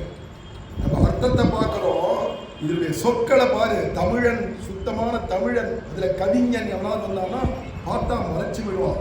அன்றியும் உலக வளர்ந்தாய் அடி போற்றி சென்றங்கு தென்னிலங்கு செற்றாய் திரள் போற்றி பொன்ற சகடம். அன்று சென்று பொன்ற அந்த சப்தம் எப்படி இருக்கு, பின்னாடி போற்றி போற்றி போற்றின்னு வருது இருக்கட்டும். முதல்ல ஆரம்பம் எப்படி இருக்கு, எதுகை மோனை எல்லாம் எப்படி இருக்கு. தமிழுடைய அத்தான இலக்கண இலக்கியமும் பொருந்துற மாதிரி தான் ஒவ்வொரு பாசுரமும். அற்புதமான பாசுரங்கள். அதனால இங்க சொன்னார் இன்னிசையால் பாடி கொடுத்தாள். இதை வெறுமன உட்காந்து சேவிக்கிறதுன்றது இயலை போல சேவிக்கிறதுங்கிறதே ரொம்ப நல்லா இருக்கும். மார்கழி திங்கள் மதி நிறைந்த நன்னாளால் நீராட போதுவீர் போதுவினோ நேரிழையீர். இப்படி சேவிச்சாலே நன்னா தான் இருக்கு. ஆனா இசை கூட்டி பாட்டா பாடினா எப்படி இருக்கும் தெரியுமா? மார்கழி திங்கள் மதி நிறைந்த நன்னாளால் அப்படின்னு ஒவ்வொரு பாசுரத்திலும் ஒரு ராகம் போட்டு ஆசையா பாடினா அது எப்படி இருக்கும்? கோஷ்டி கூடி பாடினா அதான் அவளே பாடச்சவே இன்னிசையால் பாடி கொடுத்தாள் நற்பாமாலை பூமாலை சூடி கொடுத்தாள். பாமாலையை நமக்காக பாடி கொடுத்தாள், பூமாலையை ரங்கநாதனுக்காக சூடி கொடுத்தாள். அவளுடைய பேரை சொல்லு பிடிக்கிறார். பாமாலை பூமாலை சூடி கொடுத்தாளை சொல்லு. சொல்லுன்னா என்ன அர்த்தம்னா அவருடைய நாமத்தை சொல்லு. ஆண்டாள் திருவடிகளே சரணம். அப்படின்னு சொல்லிட்டு அவர் நாமத்தை சொல்லு அப்படிங்கிறார். அதுக்கடுத்து உயக்கொண்டார் அருளினதானது 2வது தனியின் தமிழ்ல பாடல் இருக்குதுக்கு. சூடி கொடுத்த சுடர்கொடியே தொல்பாவை பாடி அருளவல்ல பல்வளையாய் நாடினி வெங்கடவர்க்கு என்னை விதி என்னை மாற்றம் நான் கடவா வண்ணவே நல்லது. இதுல சூடி கொடுத்த சுடர்கொடியேன்னு பகவான் சூட்டின்ற பிரசாதத்தை தான் நம்மெல்லாம் சூட்டிக்கணும்னு இருக்கு. கொடுத்த துழாய் மலர் சூடி கலந்தன சூடுமி தொண்டர்களோன்னு பாடுறார் பெரியாழ்வார். அவனுக்கு போட்ட மாலையை தான் நம்ம போட்டுக்கலான்னு இருக்கு. ஆண்டாள் பார்த்தா அவன் போட்டுன்ற மாலை நித்தியம் நமக்கு வருது. நம்ம பெரியாழ்வார் நம்ம அப்பா கொண்டு வந்து சாத்துறார். நம்ம போட்டுன்ற மாலையை அவனுக்கு சூட்டின்றானா அப்பதான் மாலை மாத்திக்கிறதுன்னு ஆகும், கல்யாணம் முடிஞ்சிடும் அப்படிங்கிற எண்ணத்தால ஒரு நாள் கார்த்தால வேளையில பெருமாளுக்குன்னு வடபத்திர சாய்க்குன்னு கட்டினதான மாலையை ஆசாசியா இவளே என்ன பண்ணனா அம்மாவுடைய கூரை புடவை இருந்தது அதை எடுத்து ஊற்றிட்டு அம்மாவுடைய ஏதோ கிஞ்சித்து நகை இருந்தது அதெல்லாம் உடம்புல போட்டுட்டு அழகா தலையெல்லாம் வாரிட்டு பூவெல்லாம் சூட்டிட்டு இந்த மாலையை கழுத்துல போட்டு கண்ணாடி கலர் இருக்கு அந்த போய் எட்டி பார்த்தோம். நான் ரங்கமன்னாருக்கு ஜோடி பொறுத்த நன்னா இருப்பேனா, நான் அழகா இருக்கேனான்னு பார்த்துக்கிறாளாம். அப்படி இருந்ததான அந்த மாலையை அவளுடையதான கூந்தல் மனம் வீசக்கூடிய அந்த மாலை தான் எனக்கு வேணும் அப்படின்னு வடபத்திர சாயி அட்டம் பண்ணி வாங்கிட்டாருன்றது பெருசு இல்ல. இன்னைக்கும் பார்க்கலாம், உலகம் முழுவதும் பார்க்கலாம். ஆண்டாள் முதல் நாள் சூடி கலைந்த மாலையை காலங்கர்த்தால மறுநாள் அர்ச்சகர்கள் எல்லாம் தலைமையில வச்சுட்டு மேல தாளத்தோட தீபெட்டியோடு கொண்டு வந்து வடபத்திர சாய்க்கு காத்தால சாத்துவா. இன்னைக்கும் நடக்கிறது. நம்ம அழகரே வைகைக்கு வரைச்சே இங்க வைகையில இறங்குறார். சித்ராபுரம்ல இறங்கச்சு ஆண்டாள் மாலை சீரின் சிறப்புமா மேல தாளத்தோட வரும். அந்த ஆண்டாள் மாலையை போட்டுட்டு தான் குதிரை வாகனத்துல இறங்குறார் வைகையில. இதே மாதிரி தான் ரங்கநாதரே தேர்ல ஏறிச்சு, பிரம்மோத்சவத்துல தேர்ல ஏறிச்சு ஆண்டாள் மாலை வரும். அதை கழுத்துல போட்டுனா தேர்லயே ஏழ்றார். யாரு? நம்பெருமாள் ஸ்ரீரங்கத்தை திருவேங்கடமுடியான் புரட்டாசி மாசம் பிரம்மோத்சவத்தை தேர்ல எழுந்துழைச்சு ஆண்டாள் மாலையை சூடி கலைந்த மாலையை தான் அவர் போட்டுப்பார். அவர் 108 திவ்யதேச பெருமாளும் ஆண்டாள் சூடி கலைந்த மாலைக்கு அவ்வளவு ஆசைப்படுறாங்கன்னா அத்தனை பேர் பெருமாளையும் 108 பெருமாளையும் போட்டு மயக்கி தன் வசப்படுத்தினார். இதனால கையில தான் சூடி கொடுத்த சுடர்கொடின்னு பேர். தொல்பாவை பாடி அருள வல்ல பல்வளையாய் இப்படின்னு சொல்றார். முன்னாடியிலேருந்து இருக்கிற வழக்கம் தான் இந்த பாவை நோன்புன்றது. அதை எங்களுக்காகன்னு பாடினியே, நீ வெறும் நோன்பு இருந்துட்டு அப்படியே நீ மறைஞ்சு போயிருந்தேன்னா எங்களுக்கு என்னன்னே தெரியாத போயிருக்குமே. இப்படி பாசுரம் கிடைக்கவே தான் 30 நாள் உட்காந்து நம்மளாம் அனுபவிக்க முடியும். இல்லைடா இதெல்லாம் வச்சுட்டு உபன்யாசம்னு நல்ல பொழுதுபோக்கா இதெல்லாம் வச்சுட்டு கேட்கறதுக்கான வாய்ப்பு பாசுரம் கிடைக்கவே தானே.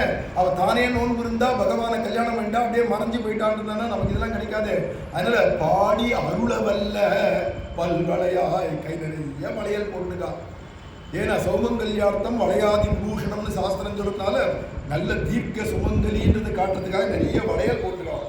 சீரார் வளை விழுங்க அப்படி சொல்லியிருக்கிறதுனால அப்படி வளைய போட்டுருக்காலும் பல்வளையாய் நாடினி வெங்கடவர்க்கு என்னை விதி.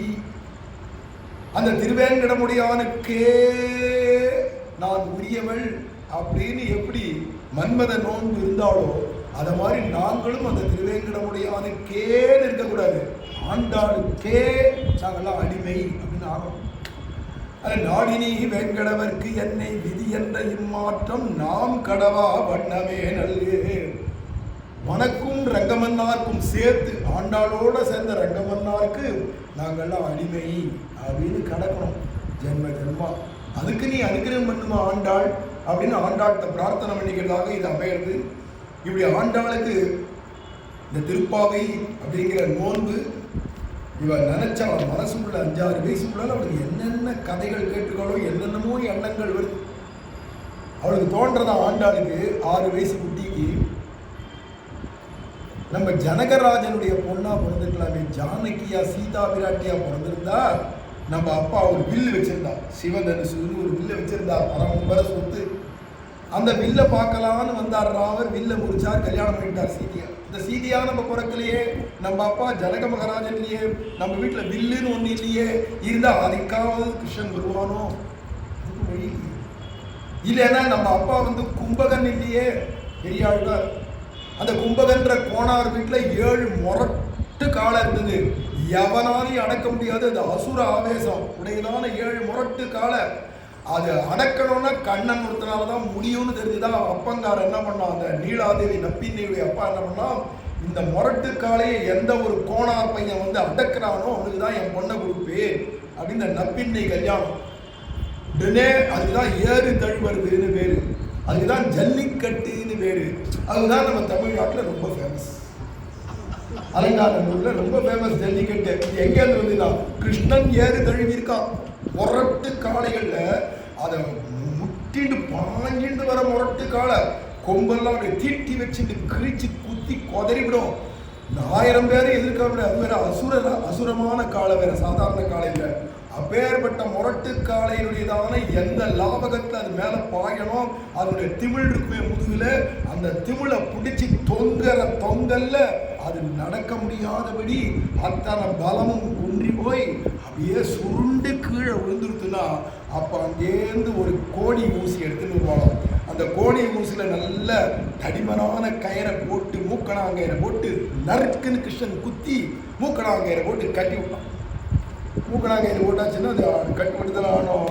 அது மாதிரி ஒரு மாடாக மூக்கணாங்கயிறை போட்டு போட்டு போட்டு போட்டு இந்த கையில் இந்த மாட்டினுடைய மூக்கணாங்கயிறை பிடிச்சிட்டு அந்த மாட்டினுடைய திமிழில் குதிச்சு எகிரி குதிச்சு அதை அடக்கி அதனுடைய மூக்கில் குத்தி இந்த கையால் ஒரே கையாலேயே குத்தி அதையும் இதையும் ஒன்றா பிடிச்சிட்டு 2 மாடை பிடிச்சிட்டு அந்த 3வது மாடை பிடிக்கணும். மனுஷன் செய்யலாம். அவன் சர்வேஸ்வரன் கோபத்தை மாதிரியே தூக்குவான். அவன் மண்ணை திருட்டு வாயை காட்டுறான்னா அந்த சராச்சரத்தையே காட்டுவான். அப்பேற்பட்டவனுக்கு இதெல்லாம் நடக்காதுன்னா அகடிதகடனா சாமர்த்தியம் உடையவன். 7 காலமாட்டியும் ஒரே கயிறில் கடைசியில் தும்பக்கயிறில் அதுக்கு போட்டு எல்லாத்தையும் ஒரே கயிறில் கட்டி கொண்டு வந்து அவன் அப்பா எனக்கு கொண்டு வந்து நிற்க வச்சுருப்பான். கும்பகன் இருக்க கும்பகர் கோணாரே வர 7 மாலையை 7 காலமாடியும் வீட்டு நாய்க்குட்டி மாதிரி கொண்டு வந்துட்டான். 7 நாய்க்குட்டியின் மேலே 7 நாய்க்குட்டி மாதிரி எடுத்து பாவம் எல்லா பாலாட்டி கொண்டு வந்து நிறுத்திவிட்டான். பொண்ணை கொடுத்து இனிமேல் கேட்கணுமான்னா அவனா தான் தன் பொண்ணு கொடுக்கணும்னு ஆசை. ஆனால் ஊரில் ஒரே போட்டி அந்த பொண்ணுக்கு. அவ ஆசைப்படுறான். அவ்வளோ சுந்தரி, அவ்வளோ கலைகள் வெள்ளவளாக இருக்கா. எல்லாரும் ஆசைப்படுச்சா இந்த அப்பனுக்கோ என்ன தோன்றது, என் பொண்ணு கிருஷ்ணனுக்கு தான் கொடுக்கணுன்ற ஆசை. அதுக்குதான் எவனாலையும் அடக்க முடியாத 7 காலையை வளர்த்து வச்சுருக்கான். கிருஷ்ணன் ஒருத்தனை வந்து அடக்க முடியும் தெரியும், கிருஷ்ணனுக்கு என் பொண்ணு கொடுத்துடலான்னு. அதே மாதிரி கிருஷ்ணன் கல்யாணம் வேண்டாம். அதை மாதிரி எங்கள் அப்பா ஒரு கும்பகனும் இல்லையே, எங்கள் வீட்டில் 7 முரட்டு காலை இல்லையே, இருந்தால் கிருஷ்ணன் வந்திருப்பானே. இதெல்லாம் நம்ம பெற்றிலோமே, கிடைக்கலையேன்னு ஆண்டாள் அழுது என்ன பண்ணுறதுன்னு தெரியாத கடைசியில் இந்த நோன்பு இருக்கிறதான் வழி அப்படின்னு கடைசியில் அவன் அப்பா சொன்ன, பகவான் அது இருந்தால் இது இருந்தால் தான் வருவான்னு நினைக்காதுமா, பிரியம் இருந்தால் அன்பே தகலியா ஆர்வமே நெய்யாது. அன்புக்கு கிடைக்கிற தெய்வம் கிருஷ்ணன் தான். மிச்ச தெய்வங்கள்லாம் பூசை போட்டியா பயமா இருக்கு. அது பார்த்தாலும் இங்கே கத்திரவளை வந்தாலும் பயமா இருக்கு. அதே வேற கையில் பெரிய அருவாள் வச்சு ரொம்ப இன்னுத்த மதம் பம் பம் பம் பம் பம் அப்படின்னு அடிப்பான். அதை பார்த்தா அப்படியே கதி கலக்கிறது. இதை மாதிரியான பக்தியெல்லாம் வேற. அதுவும் பக்தி தான், அதுவும் ஆஸ்திகம் தான், அதுவும் கடவுள் இருக்கு ஏதோ பண்ணிட்டு இருக்கா, அது வேற விஷயம். பரமாத்மாவான கிருஷ்ணன்ட்ட போச்சு மனசு அமைதியா சாந்தமா. அந்த பிரேம தான் பொங்கிட்டு வரும், அன்பு தான் பொங்கிட்டு வரும். அப்பேற்பட்ட அனுபூதி மேலிட்டுனால மேலே சிலிர்க்கும், கண்களில் கண்ணீர் பெருகும். அந்த கண்ணன்ட்ட மாளாத காதல் வரும். அப்படிங்கிறதான பக்தி சாத்வீகமான பக்தி. அது சாத்வீகமான தெய்வமான கிருஷ்ணன் கிட்ட தான் வரமே தவிர வேற எந்த தெய்வத்துக்கிட்டே அதெல்லாம் வராது. கடைசியில் அப்படி இப்படி ஆடுன்னு ஆடி கடைசியில் ஆடை பலி கொடுக்குறேன், மாடை பலி கொடுக்குறேன், இல்லை கோழியை பலி கொடுக்குறேன், பலி கொடுத்து உயிரை வாங்குவாளே தவிர அதையே சோறாக்கி தின்னுவாளே தவிர அதுக்கு தான் பக்தின்னு நினைப்பாளே தவிர இங்கே உட்காந்து அமைதியாக பகவானை சிந்தனை பண்ணுறதுக்கெல்லாம் அனன்யா சிந்தையந்தோமாம் ஏகனா பத்து பாசதே அதுக்கெல்லாம் பாக்கியம். அப்பேற்பட்டதான இந்த பாக்கியம் ஆண்டாளுக்கு கிடைச்சது. அதனால இந்த ஆண்டாள் இந்த பாசுரத்தை முதல் பாசுரம் ஆரம்பிக்க போறா. இன்னைக்கு அவதாரிகை தான் சொல்லி வந்தேன்.